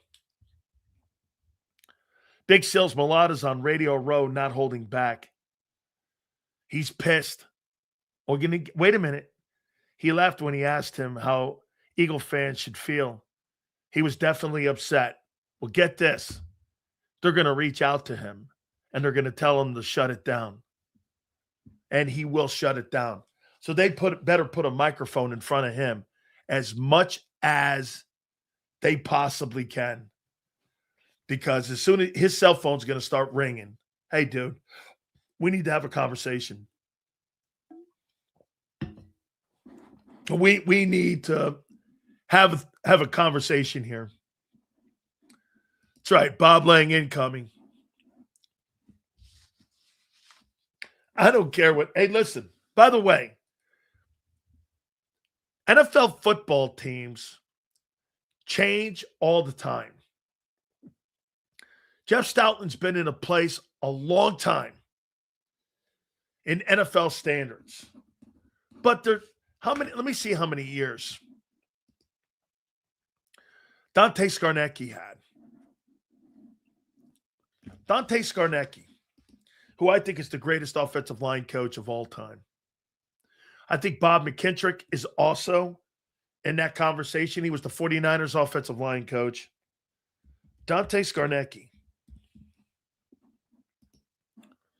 What a great coach. He's 77 years old. Probably still knows more than anybody. How many years was he in New England? So he was the offensive line coach. He's got 5 Super Bowl rings. So he was a special teams coach, tight ends coach, offensive line coach. He was the offensive line coach from 2000 until 2019. Actually, he stepped away from the Patriots, came back, and then came back for another 4 years. So he was the offensive line coach for about 20 years in New England. He won 5 Super Bowls. He's in the Patriots Hall of Fame. Howard Mudd's a great one, too. Seals love Cadaldi. He speaks the truth. As do you. I gotta believe 26 will be the tell-it-all. That's right. For Hurts, Nicole Lynn, maybe looking at Dallas for his future. He's a native. I think he's from Houston. I think he's a Texan, but he's from Houston, not the Dallas area. Yeah, to me, I look for the best people. Like when I get a guest, if a guy's is really great on the air, I don't give a shit how old he is.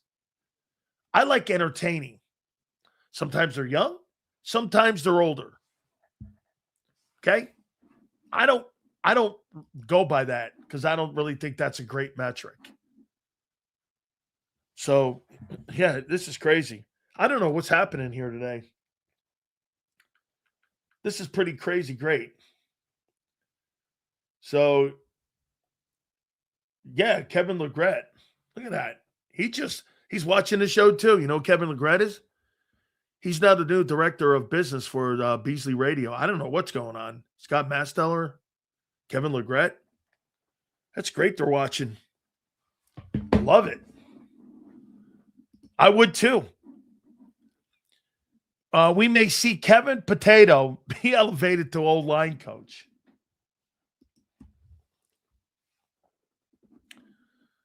Yeah. What's the next bombshell to drop? Does Vic change his mind after this? Maybe. Does AJ? Oh, I think this has got a lot to do with that. I think there's no doubt. I would say this. There's no doubt that I think the Vic Fangio story, I think has a lot to do with this Jeff Stoutland stepping away. And as I told Angelo, I believe this went down. I think that, Jeff Stoutland went to Nick Sirianni and said, hey, am I going to be the run game coordinator? And for the first time, Nick said, I don't believe you are. And then I think right there, Jeff Stoutland said, well, I'm leaving then. I don't want to coach with a 33-year-old guy. I have no interest in that. Must have blown his doors off. And he knew what potential collateral damages could be to his team, especially a unit that they have to rely on next year. So get this.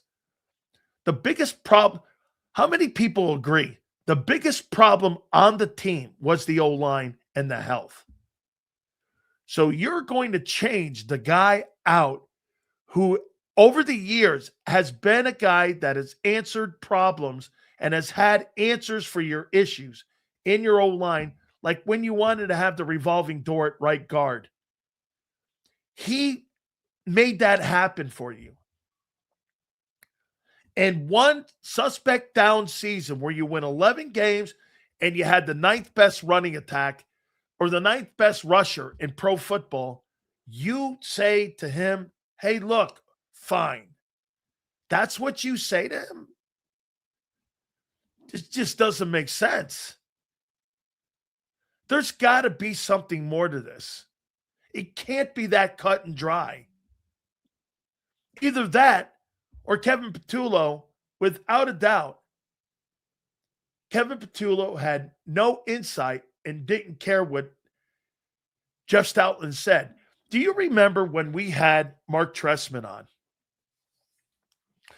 What did Mark Trestman say the most important thing? You know, I love the fact when we get our guest on that these guys try educating you.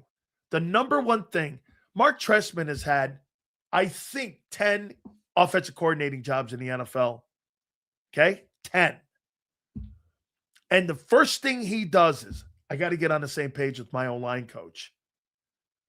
The most important thing I do is get on page with my O-line coach.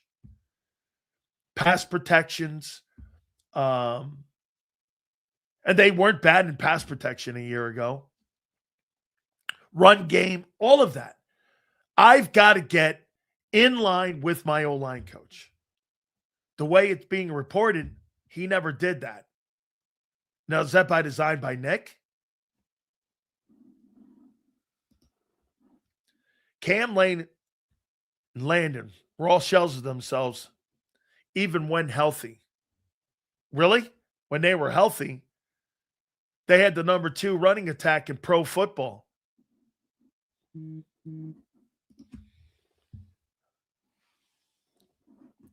Mulata going off on Radio Row. We're cooked. I see it. Jordan Mulata right now is on fire in San Francisco. He is not happy. Get this. They didn't even tell the players. Stoutland just retired. They didn't even know.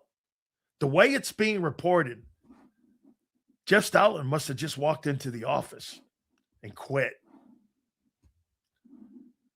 Like, I wouldn't be shocked if he was told like a couple days ago.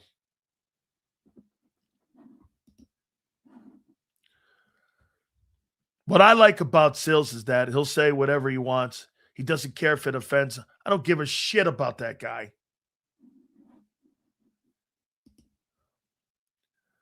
Hurts messing everything up.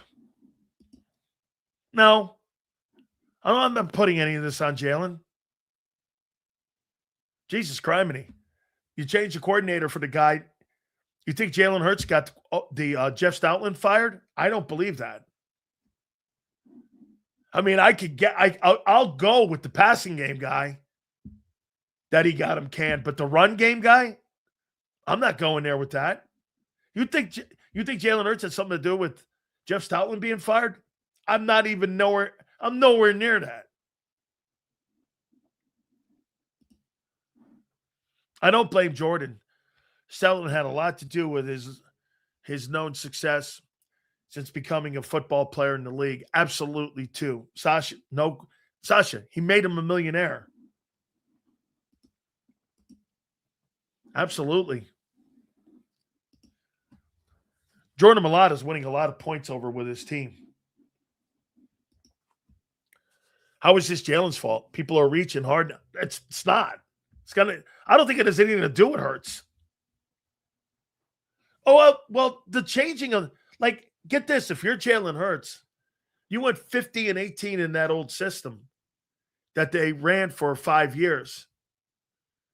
It was a massive success. 2 Super Bowls, 1 win. He played well in both. What are you talking about here? Hey, just because the guy is limited in his techniques and in his skill set, he still found a way to make it work. No shade on that.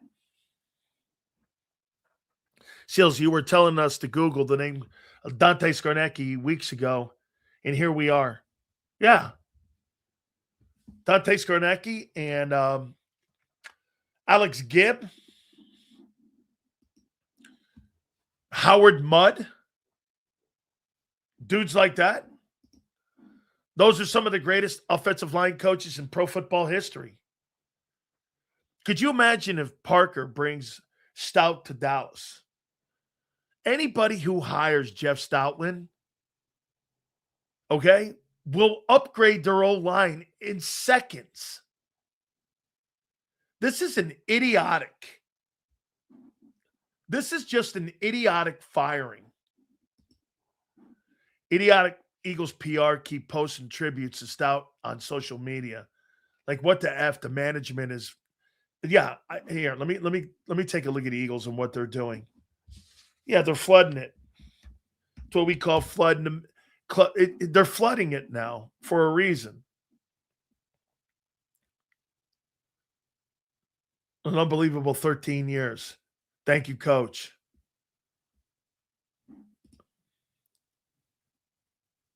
Here's the Eagles statement on Jeff Stoutland. The Philadelphia Eagles, I'll tell you what, and then I'm going to read you Stoutland's. So here's the Eagles statement on Jeff Stoutland. Let me get this here. They're limiting Mulata's sound on YouTube. Interesting. It's going to get worse by the end for him. He should shut his mouth. The Philadelphia Eagles thank Jeff Stoutland for his legendary contributions to the game of football at the college and professional level. Stout's influence throughout football is immense, having helped countless players reach their true potential, including many who went on to earn All-Pro honors and some who developed into Hall of Fame talent. His passion for the development of young players set the bar, not only for our organization, but for the entire National Football League. It's hard to fathom another coach investing more personal and professional time in their players than Jeff Stoutland.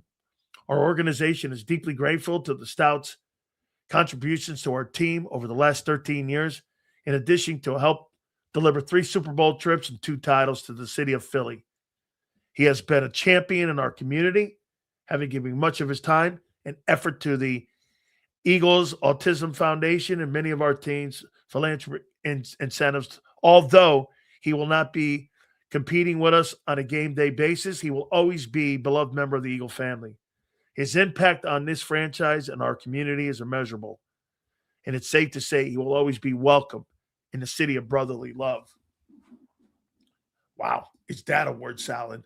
Now let me read you Jeff Stoutland's, and then you tell me how you think it sounds. This thing's got 9.6 million views already. Philly, not Eagles. Philly. I've decided my time in coaching with Philly has ended. When I arrived here in 2013, I did not know what I was signing up for. I quickly learned what this city demands, but more importantly, what it gives back. The past 13 years have been a great privilege of my coaching career. I didn't just work here. I became one of you. Stout out. Hey, that glazed donut that the Eagles put up, they got egg on their face. Stout's going like this. Philly fans, thank you very much. Philly fans, I want to thank you for all the things you did for me and my family here. Philly fans, it was a privilege to coach in front of you. Eagles, kiss my ass. We all know Nick has an eagle. Do you think winning the Super Bowl made his ego even bigger? Now saying my way or the highway? Great coaches know when to dial it back. No, I don't. Hey, dude, Jeff Stoutland. So let me ask you this. You think Jeff Stoutland walked out with Nick just going, hey, you're done? That was with Howie and Lori knowing. Everybody knew that this was coming when those two were going to collide. And Nick, of course, is going to win. He's the head coach. Can you imagine firing basically Jeff Stoutland? They fired him. They said, listen, you can coach the O-line, but you have nothing to do with the run game coordinator. Go coach the players. Or maybe what they wanted him to go is just leave. Joe Merlotta just spoke with Bob Lang. Hey, what'd they do? Shut his YouTube channel down? Kind of a low-cast response from Stoutland considering the Eagles organization loyalty to him. Really? Loyalty? So let me ask you something. You have massive success in a Super Bowl a year. You have the 6th greatest running attack in pro football history. You deliver the second Super Bowl that you're partly responsible for, and you helped the team win the second Super Bowl and been to 3 in his time since he's been here. And you think taking his job away from him inside of 6 months, you think that's loyal? I think they took a shit on him.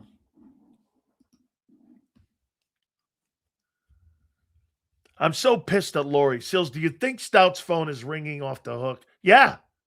Are you crazy? Guy like that? Let me give you a story of Tony Dungy. I think I told some of you guys this story. Howard Eskin's going to join us in a little bit. He's running a little bit late, but he's going to join us. So check this out. So I remember the day. What was the day Tony Dungy was fired? What was the day Dungy was fired? Tony Dungy. Fired. He was fired January 14th. Okay. When was he hired by the Colts? Colts hired Dungy.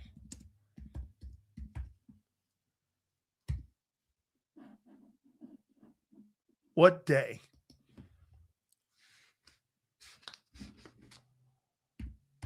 What day? January 22nd. Okay. So January 14th. January 14th. Okay. The Monday.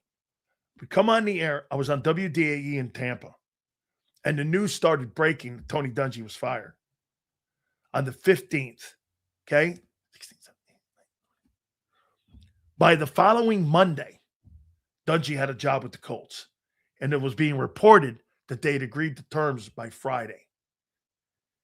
But they had been on the phone by the end of my program.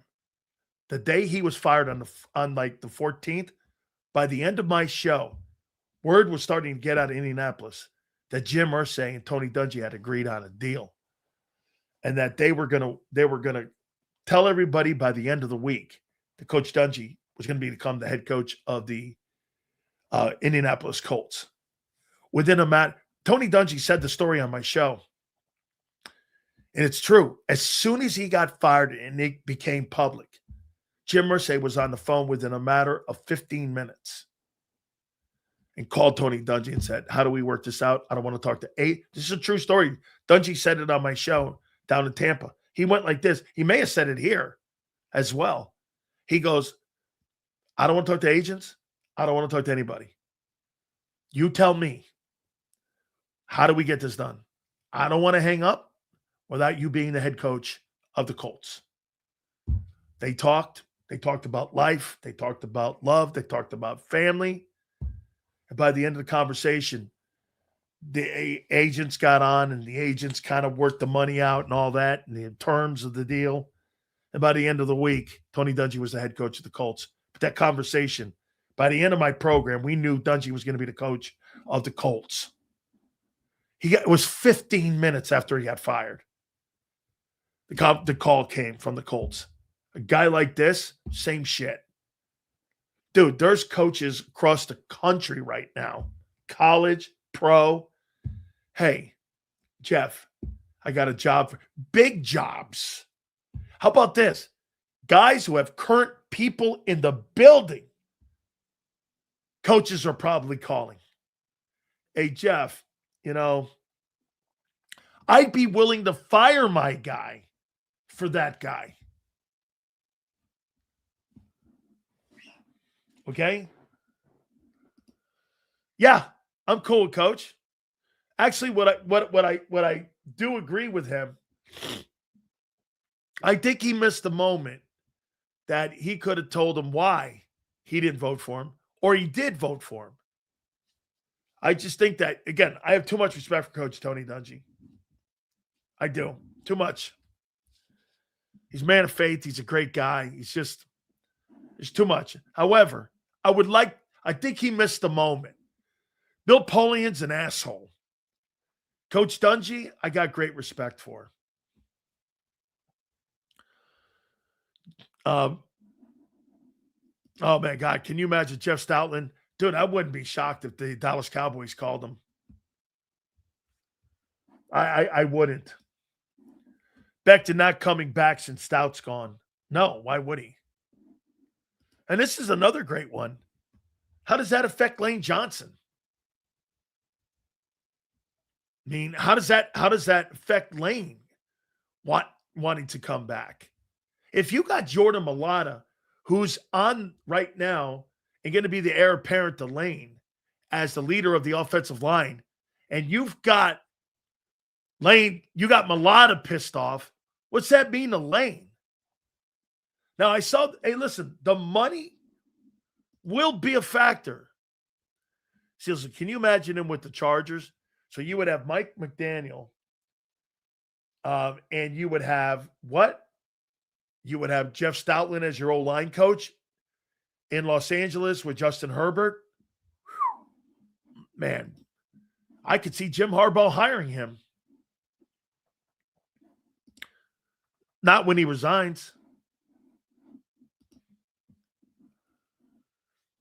Seals, personally, do you think is the guy at 23 as of right now? I think it's Edge. Might be the kid from Missouri. At this pace, Jordan well, it depends if Lane retires now. If he retires, does Jeffrey, Howie, and Nick realize your shit on your shoes? Jeffrey, you and your Kim, I hear you. I hear a lot of people are aggravated right now. By the way, do you think this shrinks the Super Bowl window?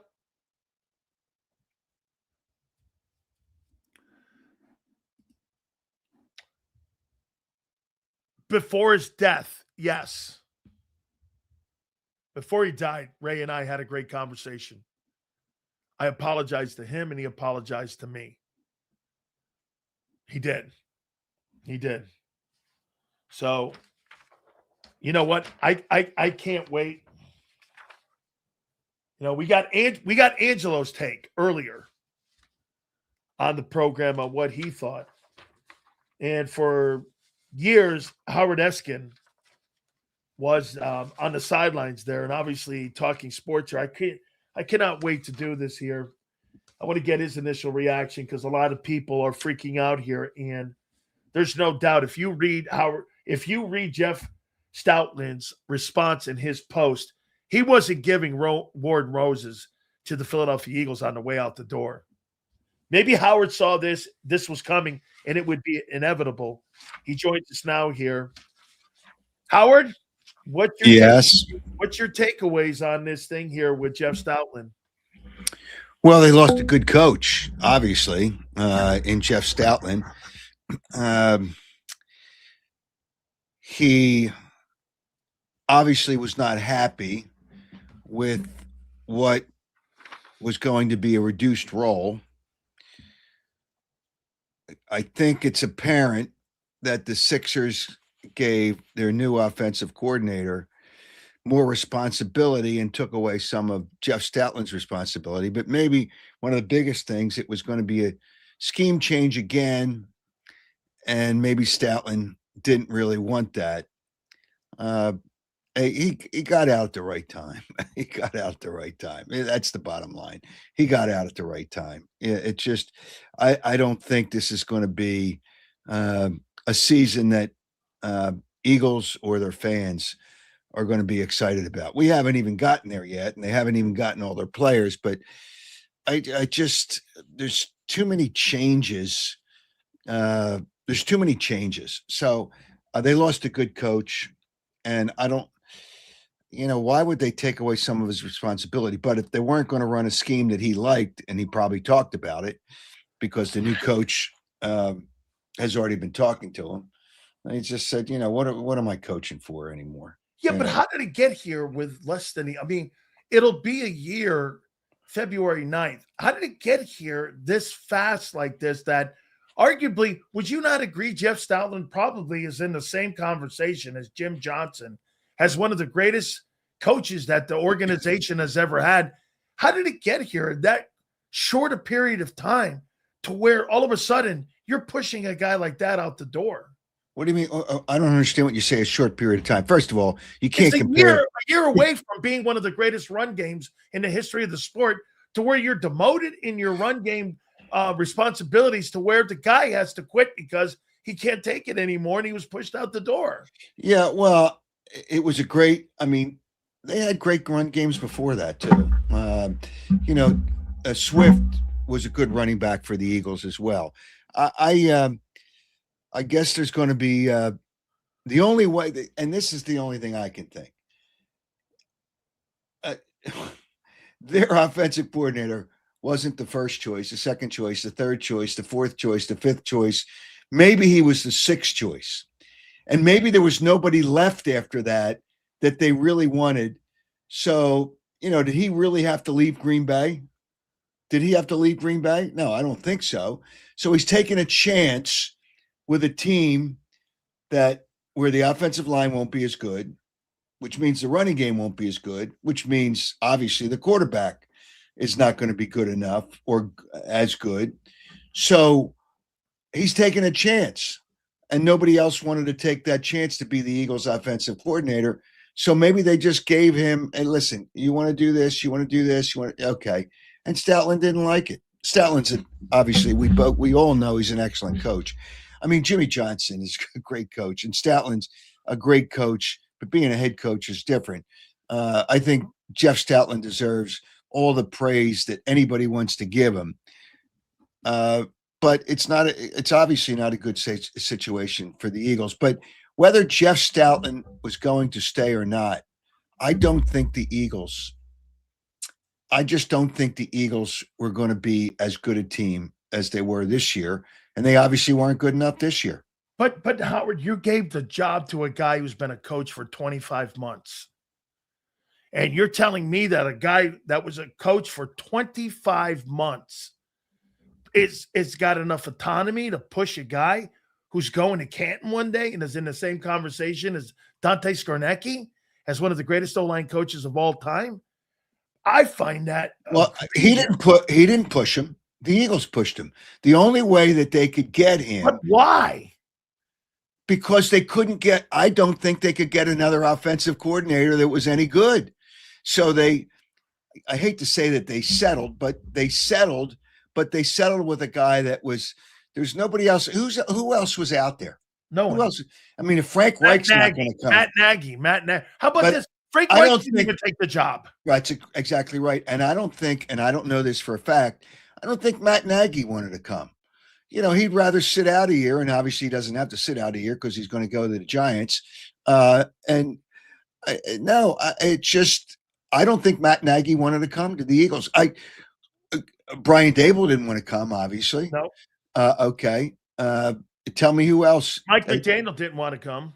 No, and Frank Reich didn't want to come. He's going to take the Jets job. Now, the Jets, you can only go up, but But they don't even have a quarterback yet in New York. They don't even know who's going to quarterback. Frank would rather take that job because he told me, Howard, it was too noisy in Philly. He said it was just too noisy, and there were changes coming, and Frank didn't want to be part of the changes that were coming because he knew Stoutland was getting shown the door here. So that leads me to this: how much do you think? Is this the organization doing this on Nick? Hey, Nick, you want to run a show? You want this to be your show? All right, Nick. You want this guy in here? Fine. You want to change the offense? Fine. We're going to find out about the quarterback, aren't we, if they're going to spread the ball around? We're going to find out in 26 if that guy can do that, right? I think we already know about the quarterback. We do know that, but Okay. this will I think accentuate it. it's another built-in. I hate to say this. No, actually, I don't. I'm going to be honest. It's another built-in excuse for Jalen Hurts. I don't even know what the numbers are anymore. 7 offensive coordinators in 8 years, another scheme. What do you expect me to do? So it's another built-in excuse for the quarterback. What makes you think? I'm telling you, you didn't like Kevin Patullo, but I did. But it wasn't his fault. It wasn't his fault. But we're going to find out whether Jalen Hurts can handle, obviously, a more involved offensive scheme.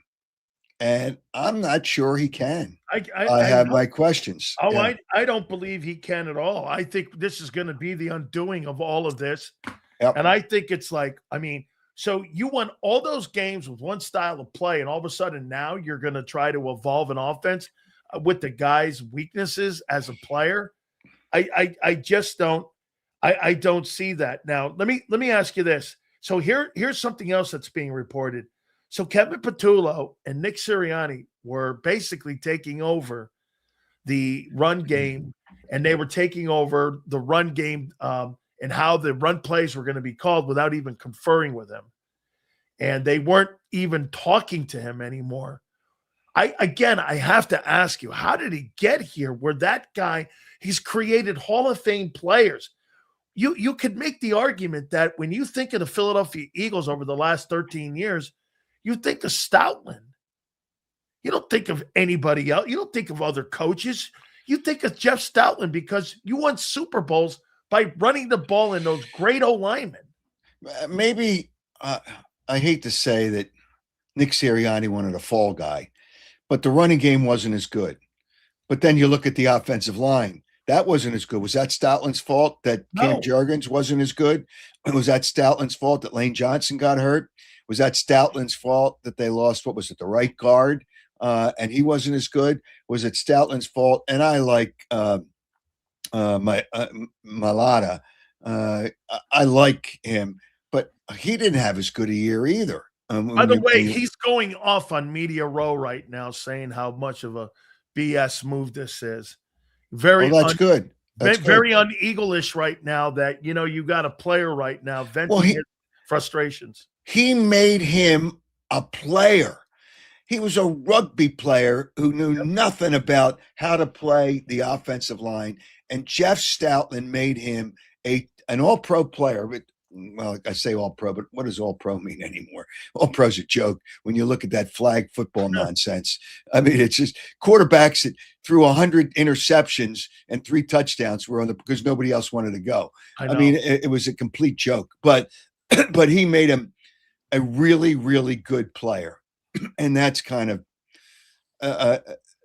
that's why I'm sure he's upset. He made him a really good player. He pushed him, he taught him, and he can develop players like that. Jeff Stoutland as we all know, is a very good coach, and he didn't get bad in 1 year, but they wanted to make changes. I guess they made changes, and he wasn't happy with the changes. And did he really need?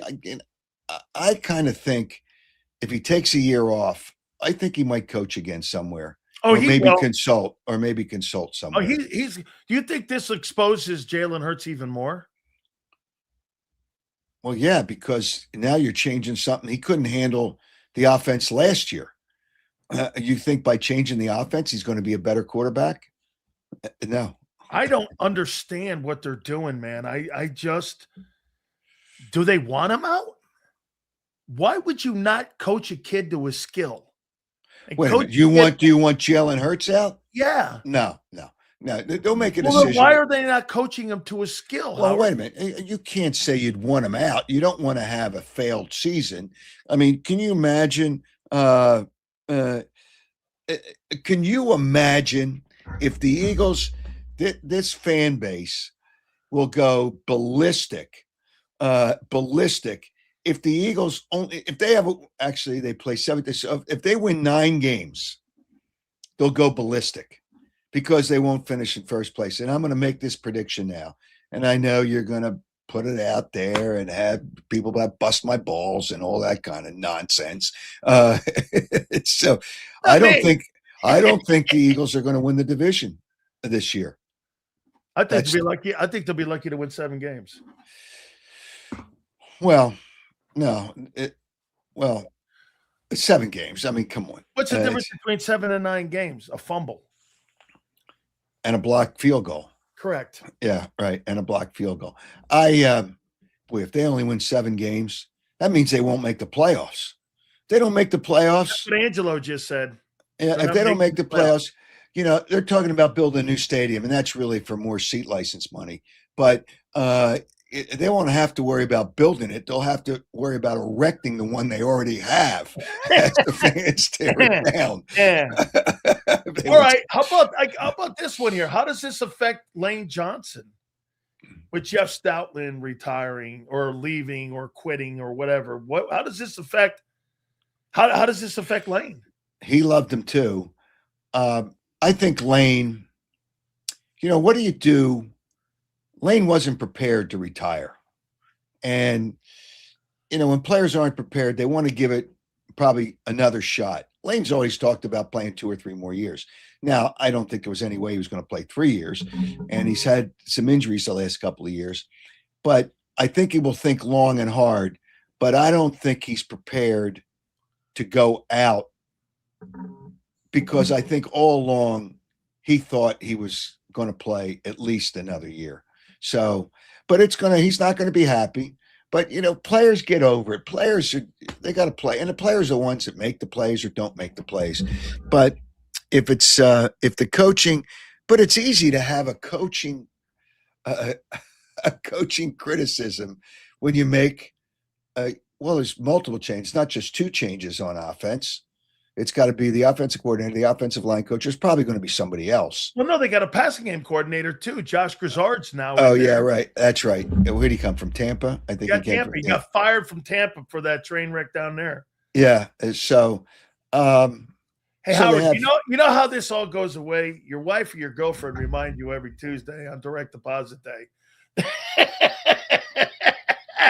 It reminds you every Tuesday. Hey, listen, I know you love Jeff and all, but check your account. Oh, yeah. Okay. Yeah. All right. Well, the worst thing that could happen now, and Vic Fangio is not thinking about retirement because of the situation. He's thinking about retirement because he has. The last couple of years, he always wonders whether he's going to come back. So wait a minute. You don't think that played into that Jeff Stoutland, him quitting and not wanting to be part of the organization for the moves that they're making, that Vic Fangio didn't do this?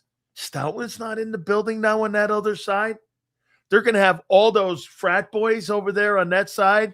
I mean, it's like a frat house over there now with all the youth that you got. Well, but I'm going to sit here and now I'm going to be the only old guy in the building. Well, I don't think he thinks of himself as old. He thinks of himself coaching. And it was always the defense that really was what won for this team. You can talk about the offense and you can talk about Saquon Barkley, but the defense was tremendous. And Vic Fangio obviously was a tremendous part of that. Now, I think he's at a point in his life. He probably wants to enjoy. Think about how long he's coached. 67 years old. He's coached 40 years. So he started in his 30s. Yeah. He started with the Stars. Yeah, that's where I got to know him, with the Stars. Yeah, with the USFL. So, there's a point where you say there's a lot of work. It's more than just the 6 or 7 months of the season in camp. It's more than that. And, maybe he just wants to enjoy life. He doesn't need any more money, although people, when they make that kind of make that kind of money, want to make more. But I don't think Nick's one of those, or Vic's one of those guys that wants to make more money. He's got enough to enjoy his life. And I don't know if he can't quit now. Can he? Can he quit now? I want to show you this, Howard. Somebody sent me this. I got to show you this because this is Vic Fangio's first job. And he recruited me, by the way. And this is Milford Academy. And this is in Connecticut. And he was the defensive coordinator. These guys sent me this jersey because I was going to go to Milford Academy out of Catholic High. before I went to college because I had to get my grades up, but they ended up getting me in anyway, of course, because they figured it out. I'm not going to Wait a minute. Wait a minute. At Miami, they had to worry about your grades? Well, do they really care about grades? No, not after I got in, they didn't. Not after. Once I got in, it was all good. I had to get into the place because of the 19% like acceptance rate. So I had to get in. Remember, getting into college when you're a player, that's the deal. Staying in, whatever. And girls taking exams for you, writing them on your hand, all that. It's all good. You know what? How I got my degree? I painted a fence. I couldn't pass statistics. I went to the guy and I told him, I go, hey, listen, man, I've been in your class, and I don't really go to class.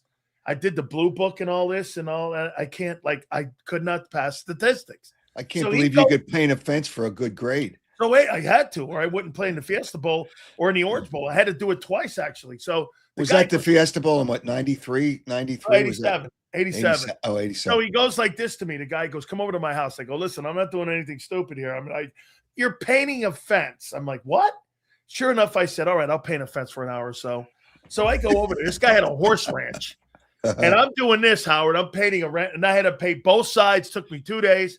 Gave me a C. I'm like, you're kidding me. I'm out there in the Florida weather anyway.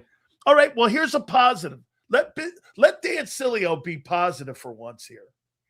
So how does this affect AJ? If they're going to throw the ball around, don't you, if you're AJ, go like this? Wait a minute. He did that last year.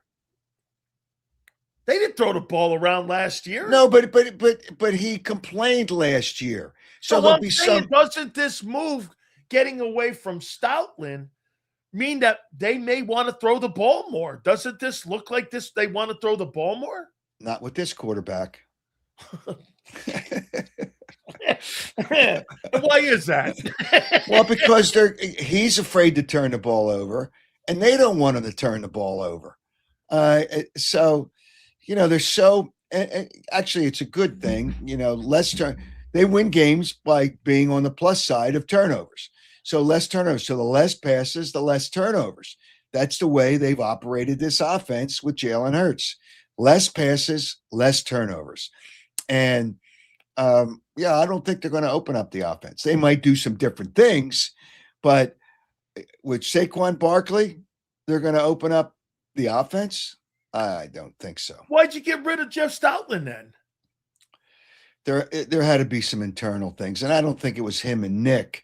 I just think he wasn't happy with the fact that they were going to start changing things. Listen, Nick is still a good coach. Now, it's not what Angelo just said. Well, Angelo has ripped him for 20 years, and he didn't even know him for 20 years. So he probably ripped him before he was born. He just give me a break with just to not start anything here, but he said when he got off the air, I think it was at the top of the hour, he said that the intelligent part of the program just ended when he threw you. That's all right. That doesn't bother me. It's just. I said I value his opinion. I love talking sports with him, and he's but whatever. I'm not going to get into. This is not a session to rip Angelo because it'd be too easy. So I'm not going to do that. How does AJ stay because of this, or do you think that doesn't really matter?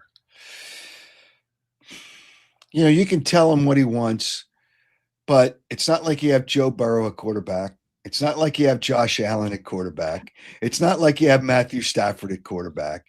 I'm not going to say Dak Prescott. I'm not going to go there because that would really piss people off. He is a better passer in the pocket than Jalen Hurts will ever. Oh yeah, clearly. But in the pocket for sure. In the pocket. Yeah. But he's still got to get somebody to throw him the ball and see when he's open. So you can run all these different. You think AJ's problems are not with the offense; it's with the quarterback. Yes. You're one of the only people in Philly that's saying this. Most people are saying that AJ hates the offense, not the quarterback. Well, he hates the not hate him personally, but not hate him personally. He doesn't like the offense, but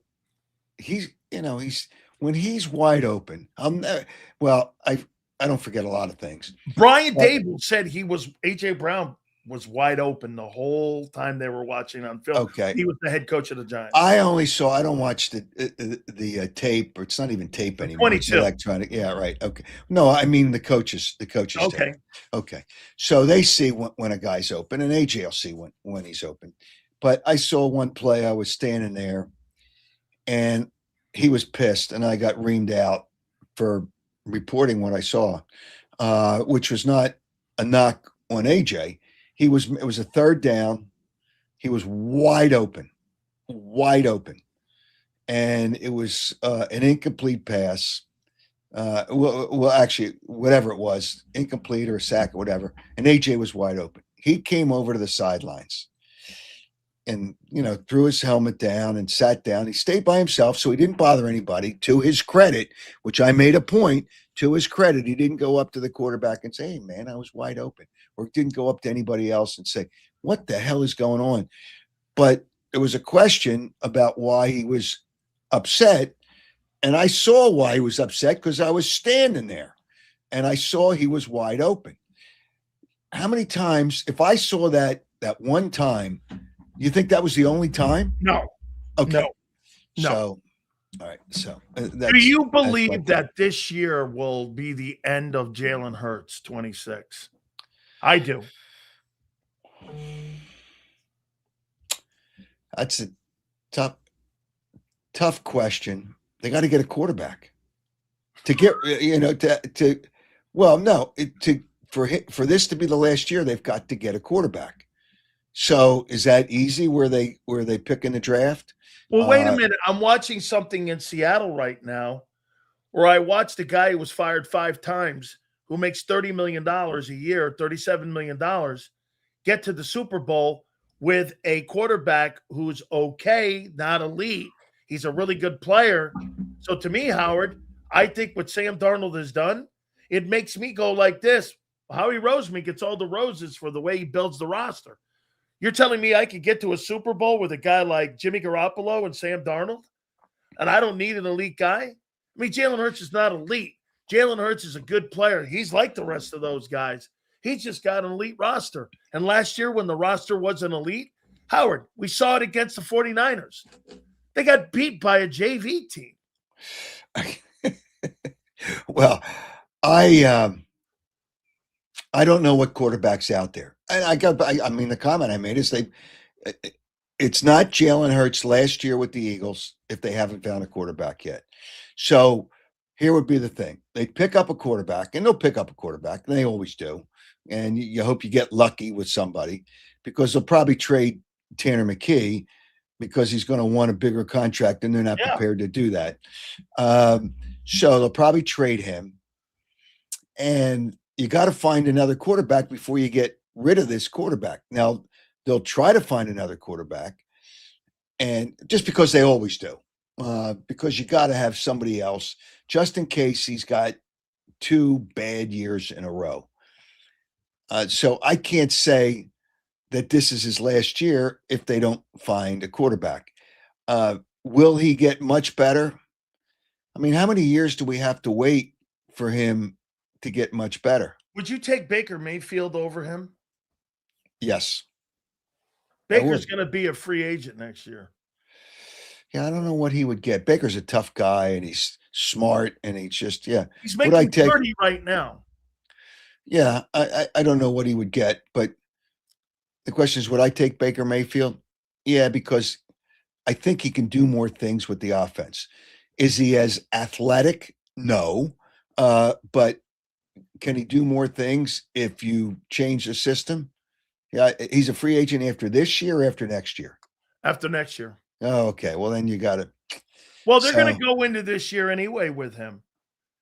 I mean, if I'm Baker, if the Buccaneers don't give me $50 million and they want to just go in and kick the can down the road and allow me to go in to being a free agent and play out that last year, which I think they're going to do anyway, I don't know, man. I might want to get on that open market and see what the Eagles and some other teams like Minnesota have to say, because there's going to be teams out there that are going to be looking for a quarterback.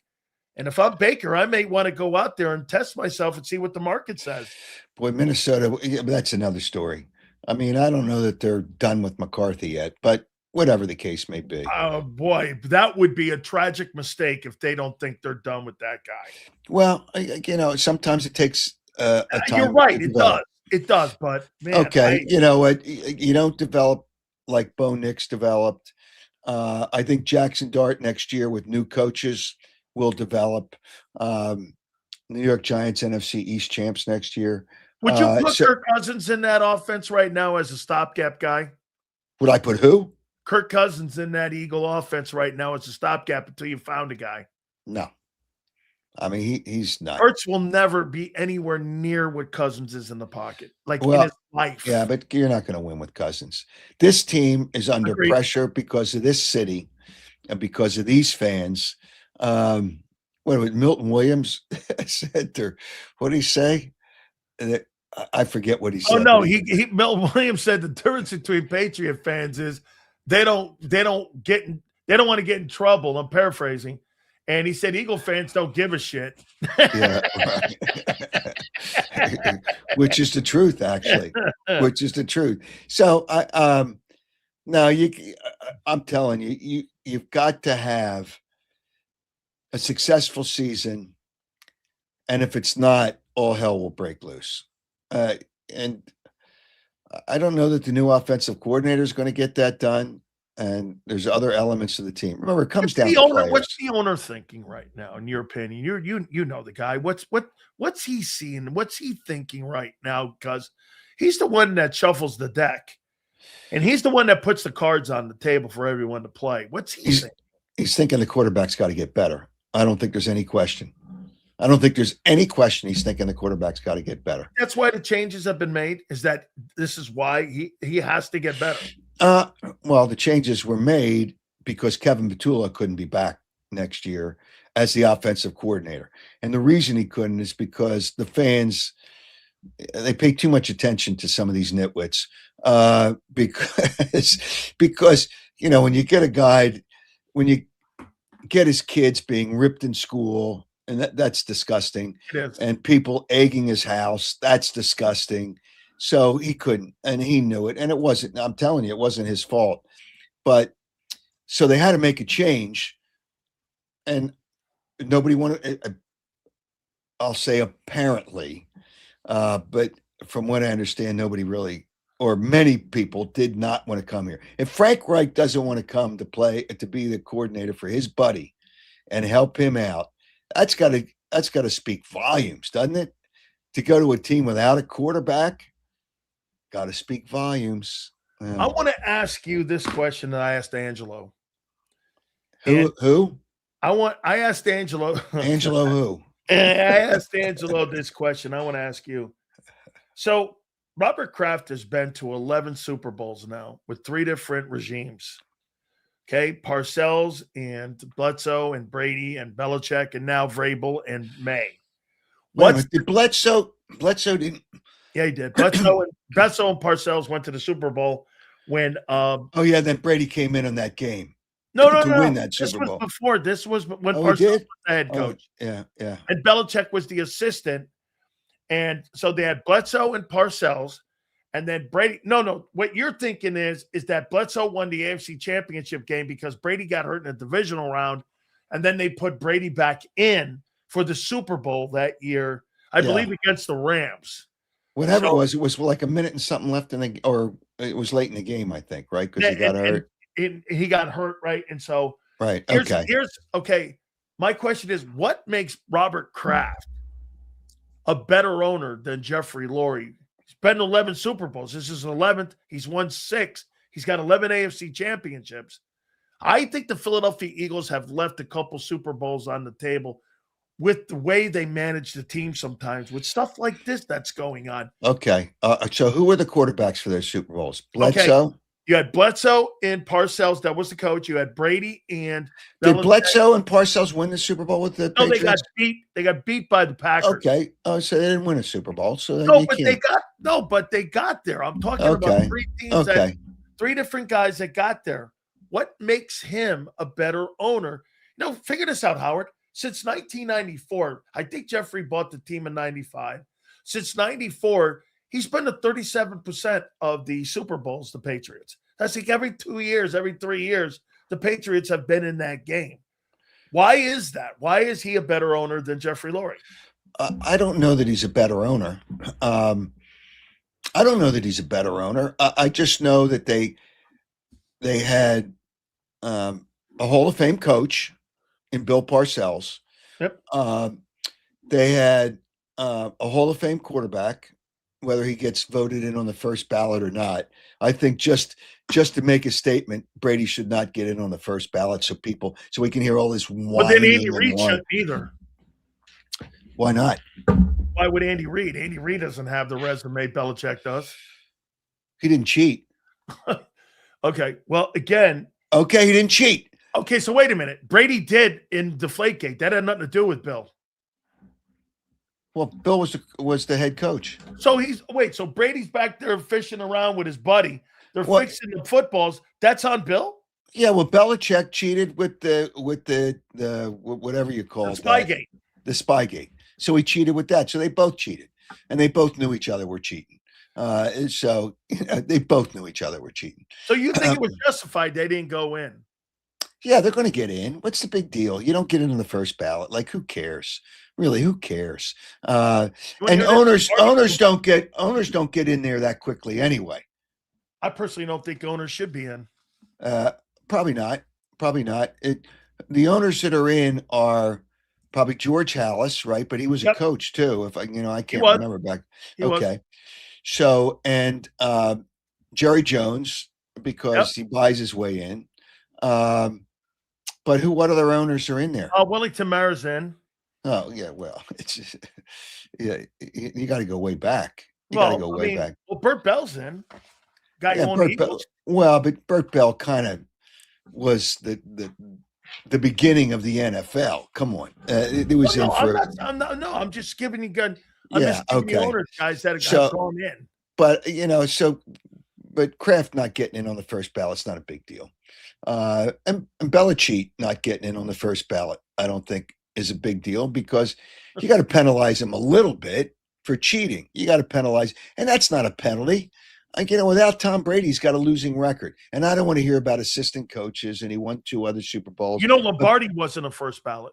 So you keep. Okay. All right. So, keep it in perspective. And Lombardi was one of the greatest coaches there was. And it's just, but that's not even an owner. That's a coach. No, I don't know that Jeffrey Lurie spends, Robert Kraft spends, you have a cap, but there's other things to make the players comfortable. I mean, a little thing. The Eagles wanted their players to be healthy. So I know at one point, I don't know how many years ago, Jeffrey Lurie approved organic foods for the team. That cost like $400,000 more a year to buy organic foods. So he would spend the money. It's not like he doesn't want to spend the money. And by the way, I don't think he's a bad owner. I want you to know that. No, I don't think so either. I don't think he is. No, I think he's a good owner, because he'll do, does he, say yes or no on some decisions? It would, if it wasn't for him, I don't think Nick Sirianni would have been the coach. I think it would have been Josh McDaniel, which is an awful head coach. And so good Great assistant. Great yeah, right. Yeah, good assistant. That was Buddy Ryan. Good assistant, but a bad head coach. So I think Jeffrey Lurie, he got in a decision about kicker, and when that kicker was a stiff. It was a guy who was with Dallas that came to the Eagles. I forget. He's a coach with Dallas now. And then he stopped. So, he says, hey, listen, why? Yes. And you lay it out for him. And he says, and he trusts his people, he says yes. Not all the decisions are good ones, but I think Jeffrey Lurie is a good owner. But Robert Kraft, come on. Robert Kraft had Bill Parcells. He had Tom Brady, and he was in a weak division. Those teams sucked for years. Still picking good people, though. I mean, Vrabel looks like a great hire, doesn't he? Yeah. Yes, he was. And he's, now, he's I part will of the say family. This about Jeffrey, he since he's owned the team, And I've made this point to you since 2000. They've never had a losing record coach, and that includes Chip Kelly. So, I mean, he does make tremendous hires as the head coach. I just think sometimes their process gets in their own way. Well, the thing about you're taking basically a quarterback coach as a head coach who eventually will be one of the top 3 coaches all time in football, and Andy Reid might be the best all time. He might have the all time. He might pass Shula. Yeah. And he was a quarterback coach for the Green Bay Packers. For Holmgren. And I think they ended up losing that Super Bowl before he came here. It was in San Diego. I remember being there and actually talking to him. Ray Rhodes said, "Yeah, go talk to Andy Reid." I said, "Who?" I said, "Andy Reid." And Andy was sitting at the table by himself for the news conference at the Super Bowl. He remembers it. And I'm here reading the USA Today, and which nobody reads the newspapers anymore. It's sadly enough. Washington Post going out. What's that? Washington Post sports section. You see that? They're 86. Oh yeah, the Washington Post sports section. Yeah, it's kind of sad. That's where Wilbon and Kornheiser. That's where those guys came out of. Everybody in your city came out of the Inquirer, and now all of a sudden these newspapers now. Okay, I'm going to make a political statement. Social media just destroying. I'm going to make a political statement on your show. Oh my. Okay. Okay, and you may not be in favor of it. Jeff Bezos pays $40 million for a movie that is the worst movie in the history of cinema. That's the worst movie. It was the worst piece of crap, Melania. So he gives her $40 million. Melania. So he gives her $40 million for garbage, so he can get, government contracts is really allegedly what it's all about. And then he cuts his staff after he gives Melania $40 million for the worst movie in the history of movies. Total friggin', I don't want to say the other word. Hey, we cut this. He's cutting the sports section from the Post. It's supposed to save the Washington Post. Don't you get it? I mean, all those sports guys now. Well, wait a minute. Then take some of that. Take some of it. Take all that $40 million. So people don't have to be conned into, this was a great box office hit. It was fucking garbage, all right? Wait a minute. The president said it was one of the greatest movies of all. He's a movie critic. Yeah. He's the same guy that told him. You know what? I love the trailer. How stupid is that trailer where he asked her during the election, "You watching the election?" "No, I'm not watching it." You put it in the trailer. I'm not watching the election results. Oh my God. I'll watch it later. I saw the clip to this shit and I was like, I apologize. I don't like to use that 4-letter word, but that was more than 4 letters because I had an extra 3 letters on the show, but I couldn't hold myself back. That is but I'm pissed at him. I mean, listen, I buy stuff from Amazon because it's convenient and it's good, and I get all that. And he's made by the Seahawks, by the way. He's one of the names that are in line to That's buy. All right. He's trying to buy, we'll see if they approve him or not. But, because you got to get approval. And there'll be other people that want to buy the Seahawks too. But the thing is, really, I'm just so sad when people lay off people. In a business, and I know the newspaper business is not all these papers are going to go nonprofit. I don't know how you get away with nonprofit when you're trying to make a profit, but whatever the case, I don't understand all that. But, he lays off all these people and he wastes 40. Well, the movie cost, I guess, 75, 40 million on one of Epstein's friends. Oh my! Hey, by the way, did you hear the names? Josh Harris's name is in that thing and the emails. Like 400 emails. Yeah, Josh Harris's name. And then one time, I think one of the reports allegedly has him going to the island. Yeah, Josh Harris's name. Well, I'll give you a little tidbit here. The Sixers celebrated the 2000-2001 Eastern Conference champions, not the NBA champions. The other 25-year anniversary the other night. The other managing partner who has an equal share in a guy named David Blitzer, who's a really good guy, was there. Josh Harris was not there.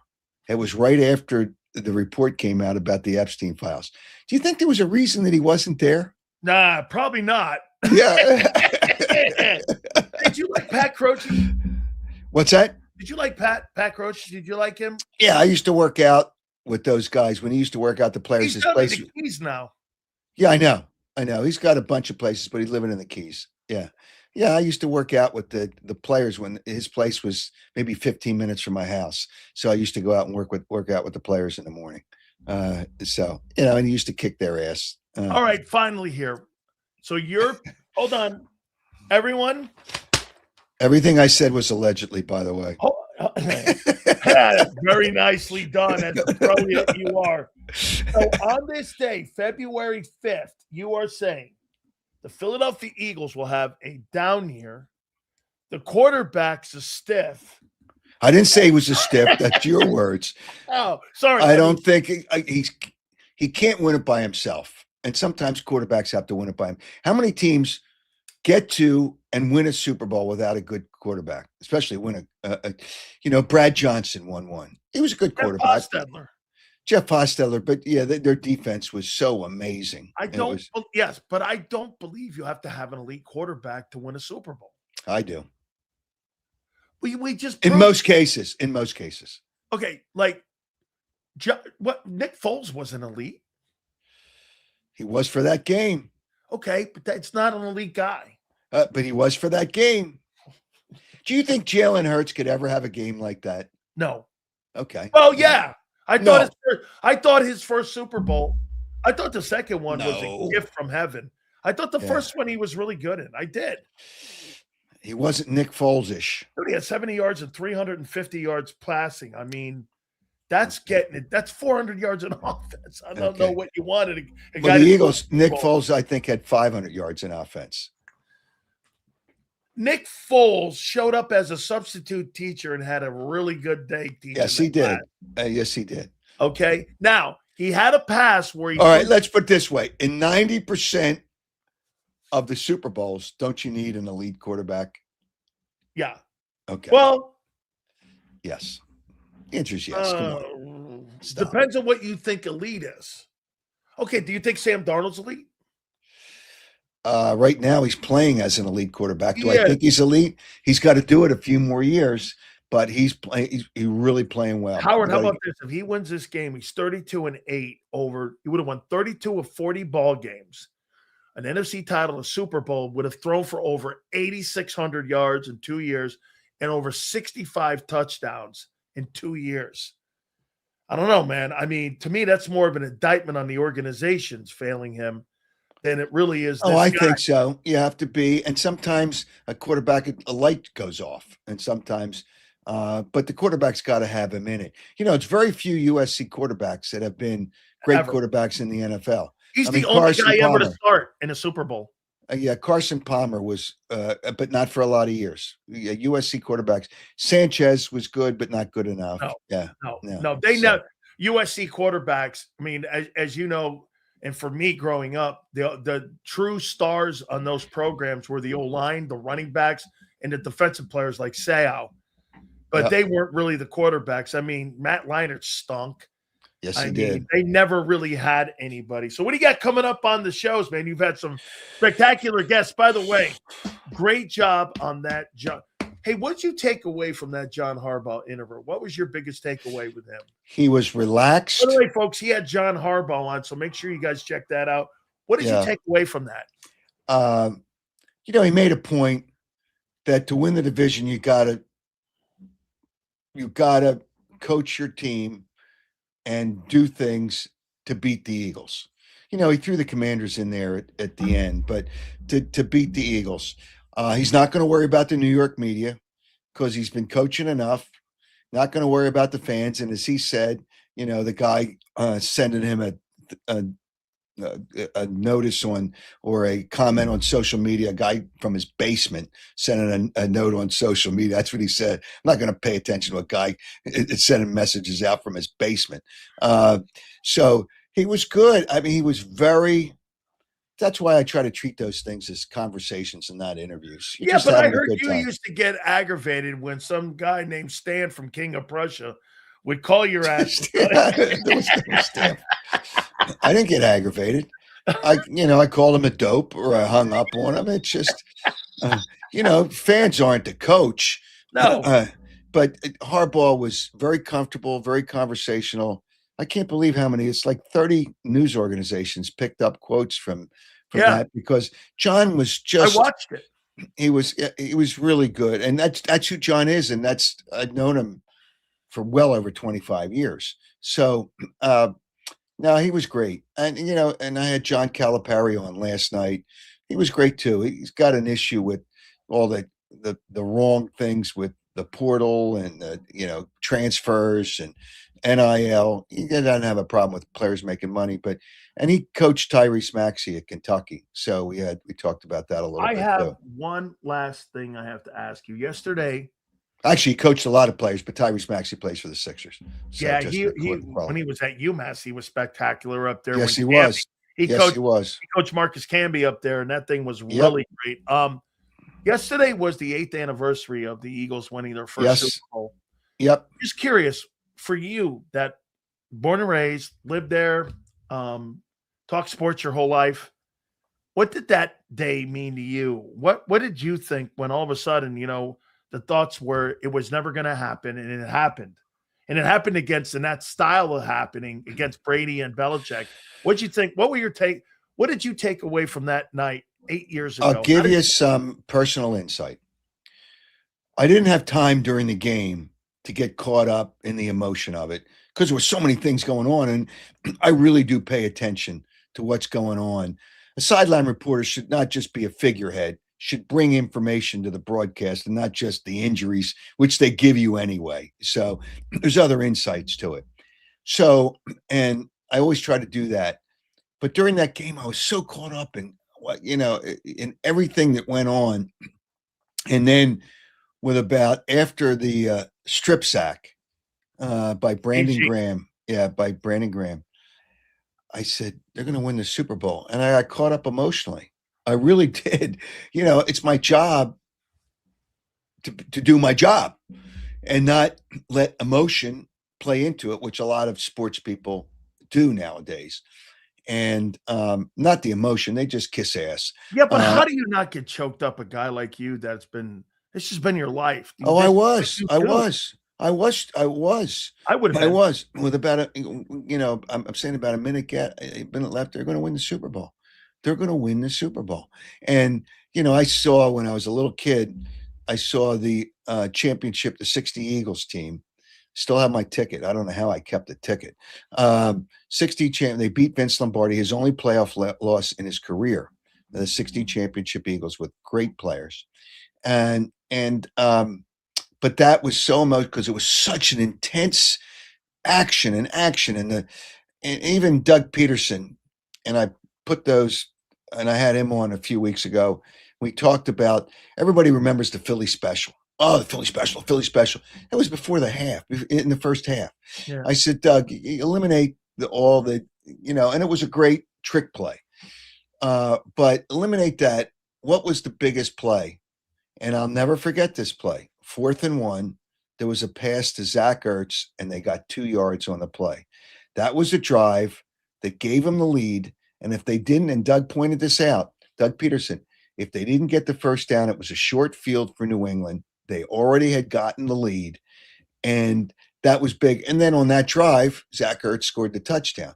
There's so many things in that game, but that was and I'm lined up with where that play was, and I'll never, ever forget it. And yes, yesterday was the February 4th, 2018, was the 8-year anniversary of the greatest Super Bowl in Eagles history. Hey, listen, all Super Bowls are great, but there was nothing like that. Nothing will ever compare in Eagles history to that Super Bowl. And that was everything. And the locker room was great, the great chemistry, not a lot of whining and bitching like players do.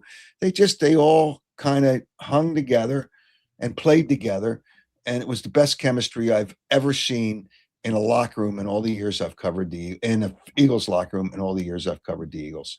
And it was also the 61st birthday of Jerome Brown.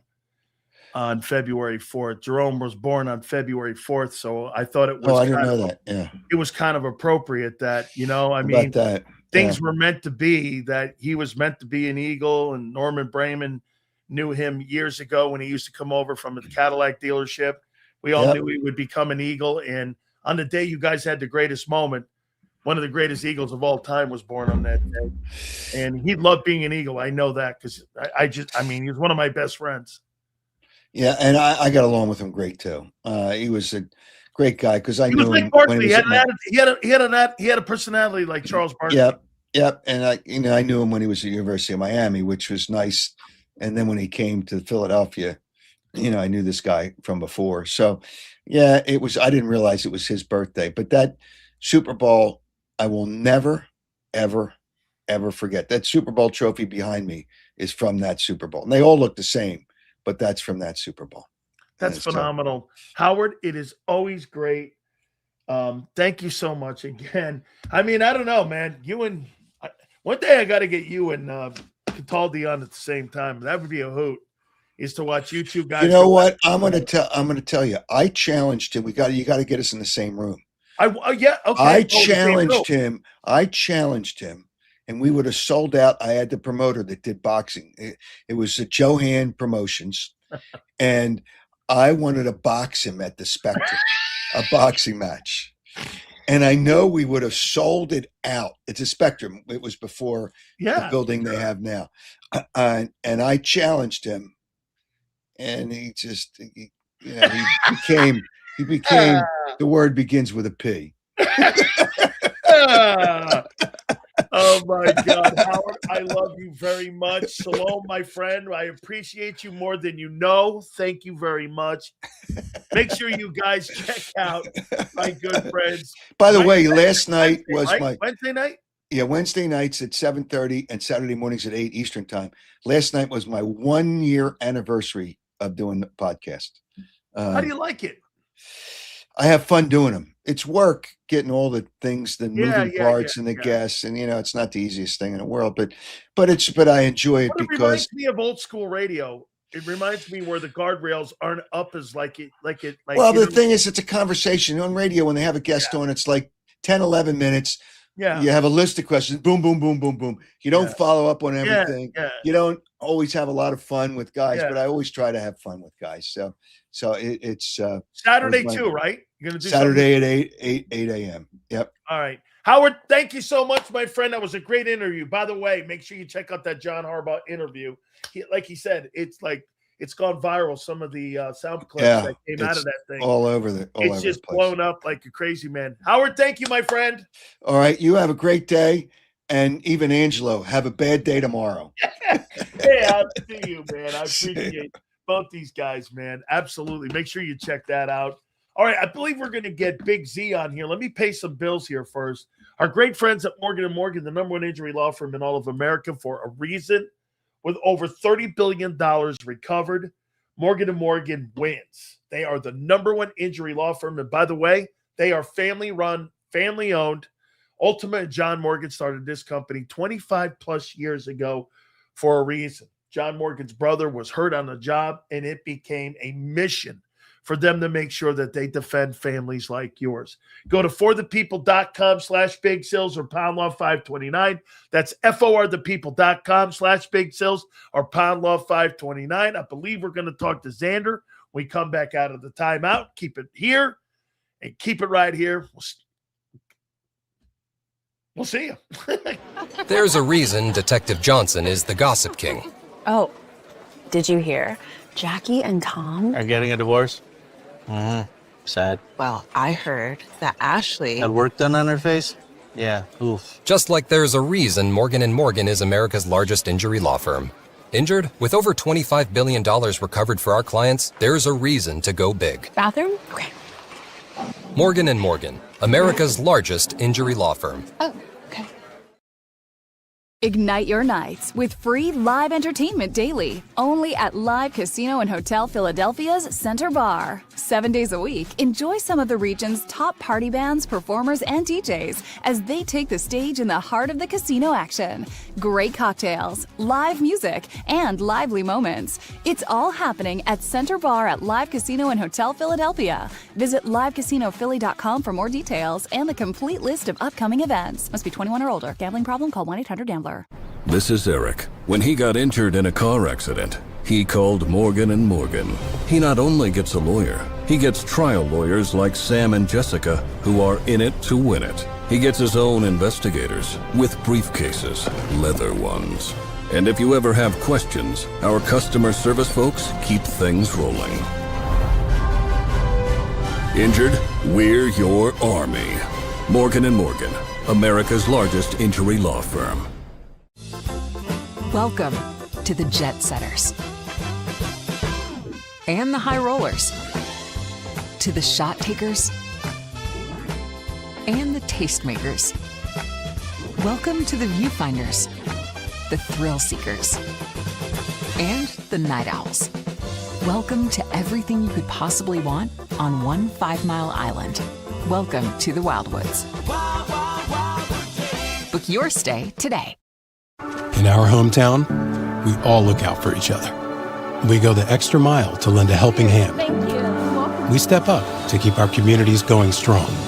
And at Independence Blue Cross, we're here to keep you going strong. We've been deeply rooted in our communities for more than 85 years. And that connection to members has earned us our spot as the #1 health insurer in the region. So while you look out for your neighbors, know IBX is always looking out for you.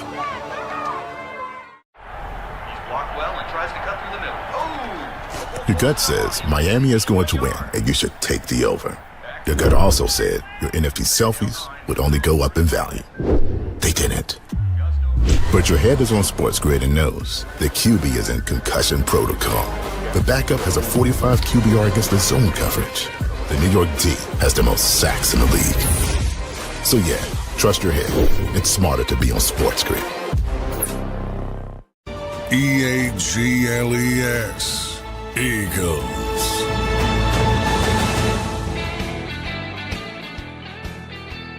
Like zero buzz for this Super Bowl, no?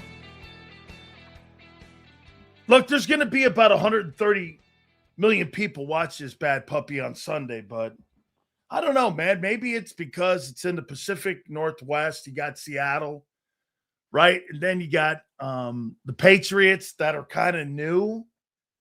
And maybe people aren't jacked up about seeing that team back in the Super Bowl again. I mean, right? Should have just promoted Stout to OC. I don't think he's ever been an offensive coordinator, like in his entire coaching career.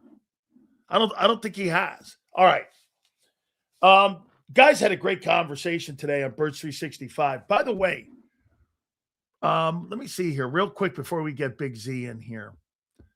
Let's see here. Anybody drop a nugget in here?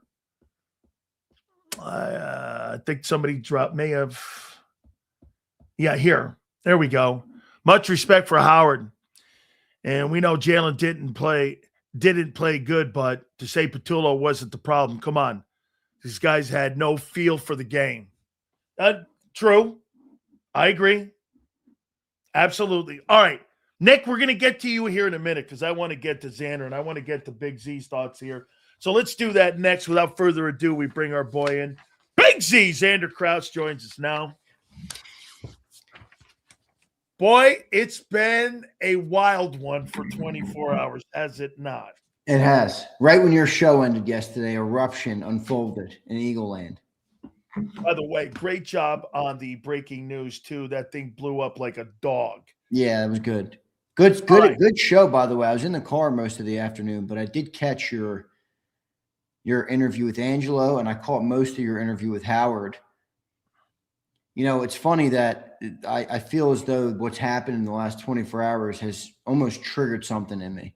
And Angelo surmised it pretty well. You know, I know a lot of people think of Angelo, you know, and he does always have a take, and that's part of his shtick. But a lot of what he said was really true about surrounding this team with a bunch of inefficient or at least inexperienced coaches and you really boot out the one guy on offense who really truly did have that leg to stand on. And I think I've been a Nick Sirianni defender. Would you call me a Nick Sirianni? For the most, I don't think I'm a glazer, but I tried to defend him. Not a glazer, but you've given him his proper. But you know what this made me realize? That Nick has all the control now, and I don't trust him. I don't trust him. So if I don't trust him in this moment where you get rid of Stout, and hey, you know, I can also explain very simply why he's doing this, and we'll get to that. But I don't trust him. I trusted it more when there was structure. I trusted it more when Jeff Stoutland is managing it. I trust it more when Vic Fangio's there. I trust it more when Lane Johnson. Now that some of those old guard, you know, foundational pieces are not in place anymore, I feel as though that I don't trust it as much. And that to me tells me a little bit more about what I really think about Nick than what, you know, maybe I try and tell myself, because he does have a good resume. That hasn't changed. Do you know what you just giving me? Doesn't getting rid of Vic Fangio and Jeff Stoutland give more autonomy to the head coach and more power to the head coach if you get those voices out of his locker room? Doesn't he get most of the credit then if the team continues to win? Don't you? Well, you know, sometimes look at this. Don't you think when Doug got fired, didn't the majority of the fan base turn to Howie and say, Howie did it? Howie built it. Even though there's Doug fans, people now, don't you think Doug not being in the building gave more of the success of the team and more of how the team is built to Howie? It did, but you know, Nick had the success. So as Angelo, you know, eloquently stated, even if they don't like Nick or don't think he's good, the only way to logically get him out of the building is to put the ship on his shoulders. That's the only way to disband. I agree. Him. Because now, you know, think about it. They're thinking about Howie, who they're not going to fire Howie, but it's going to look interesting. He's going to have how many coaches now for Howie? So they want to make it look better for everybody included. So now let me give you the other side of why I think Nick's doing this. And if it is Nick, I do wonder, I have to throw this in there. The owner has a history of wanting these types of offenses. He does. That's his history. That's what he's always coveted.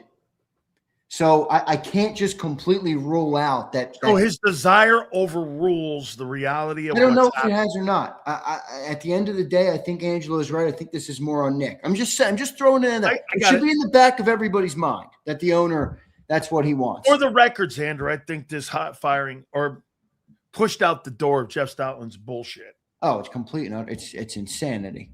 I mean, in a way, it broke it. I mean, remember wasn't I on here a couple of weeks ago, as much as I defended Nick, or even last week, saying if anybody thinks that you should be hiring Cliff Kingsbury over keeping Stoutland, I think you're an idiot. I'm pretty sure I said almost exactly that. Yeah. So I've always felt this about Stoutland, that he was the wrong move. Now let me try and explain why I think Nick is doing this. I think he's been backed into a corner in a way with his own offense.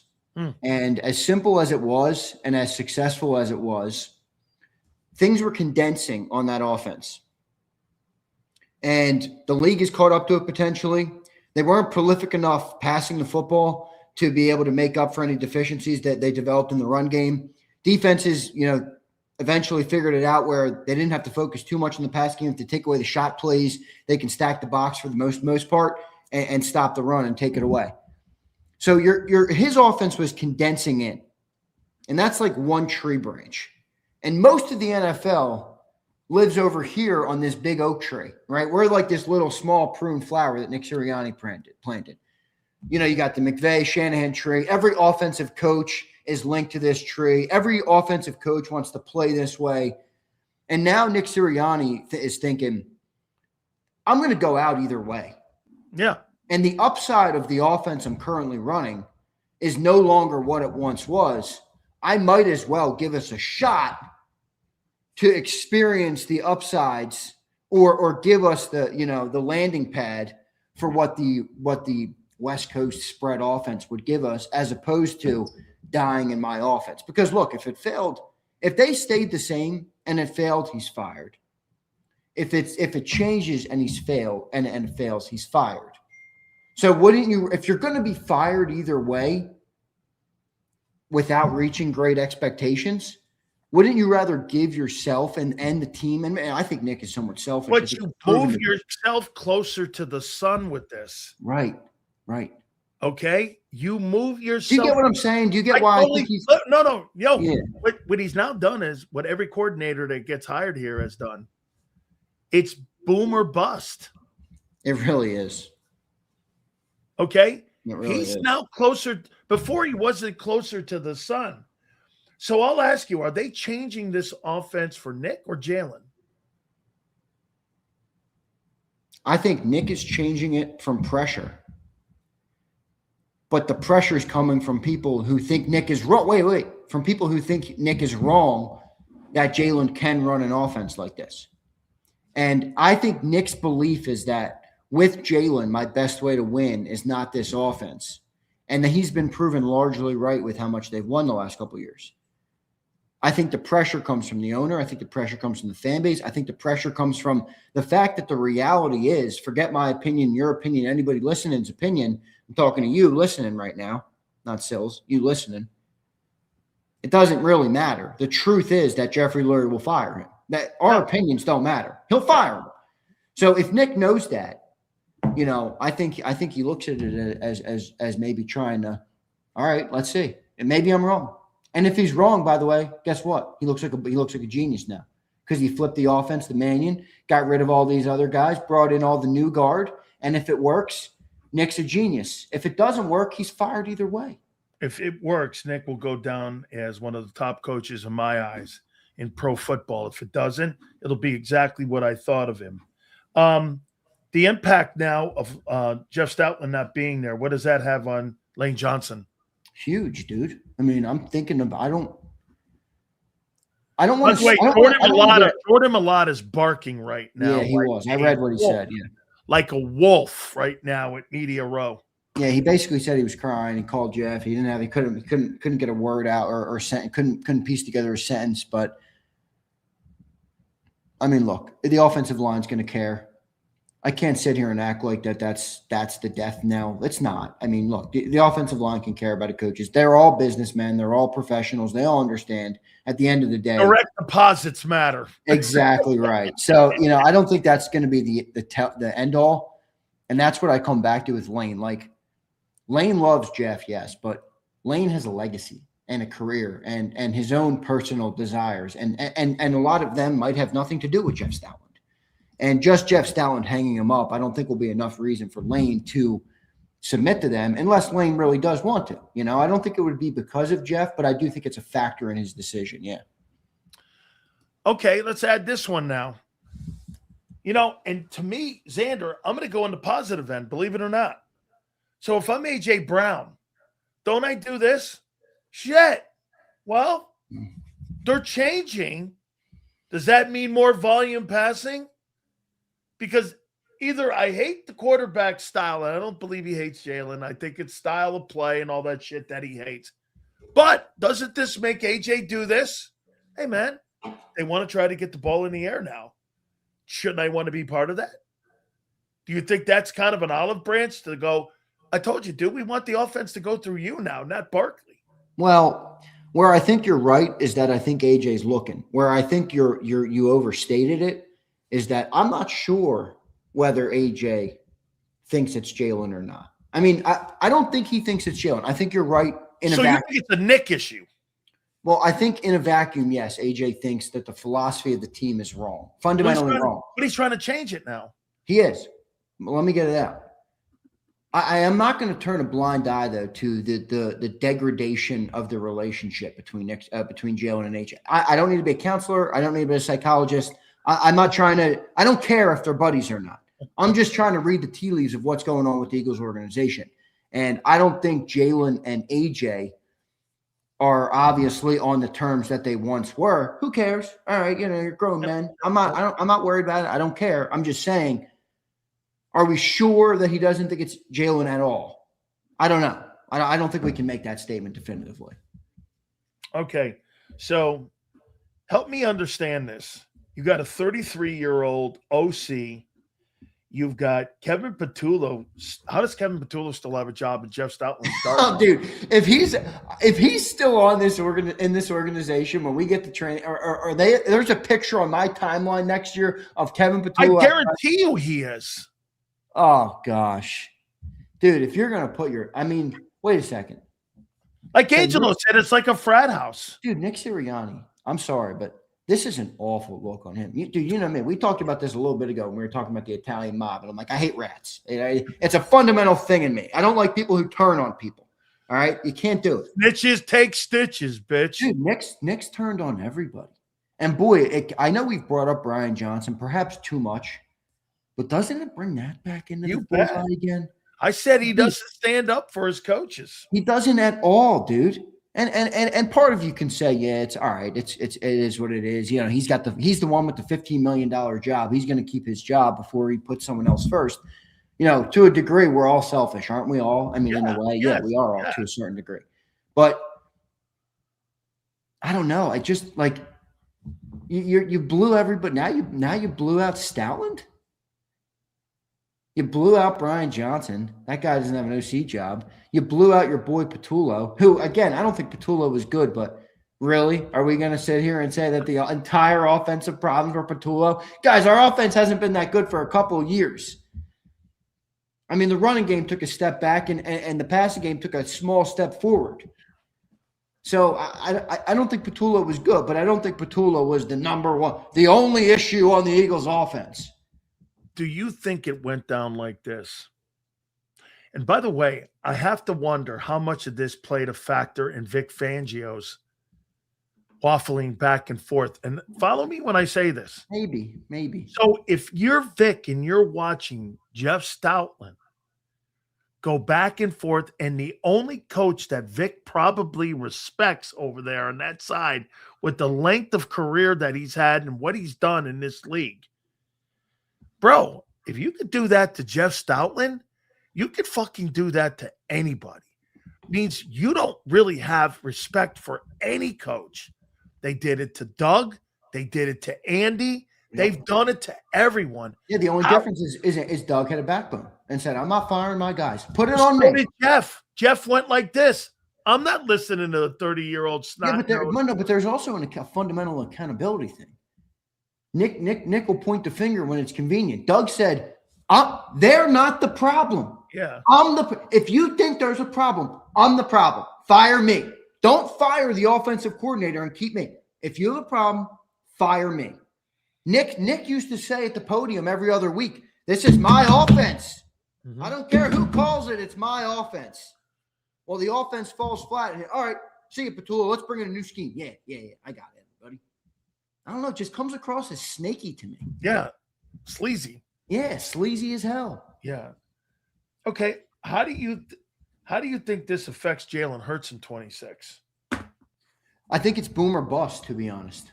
I think Jalen's either going to have one of the best coach years. And the quarterback. Well, the whole setup is boom or bust, no? Dude, if Jalen comes out, look, if Jalen comes out, and look, you think they tied them together really here now? I mean, they look like they tied both of them together here. They do, but it's for different reasons, in my opinion. Okay. Like Jalen is going to have to now operate a different style of offense. That's a different role for him. Nick just needs to keep having success. In a way, it doesn't matter what way it gets done, as long as wins keep adding up. You know, I think that's what he's going for. Jalen, I think, I'm not really confident one way or the other here. Like, I don't think Jalen Hurts can't do it.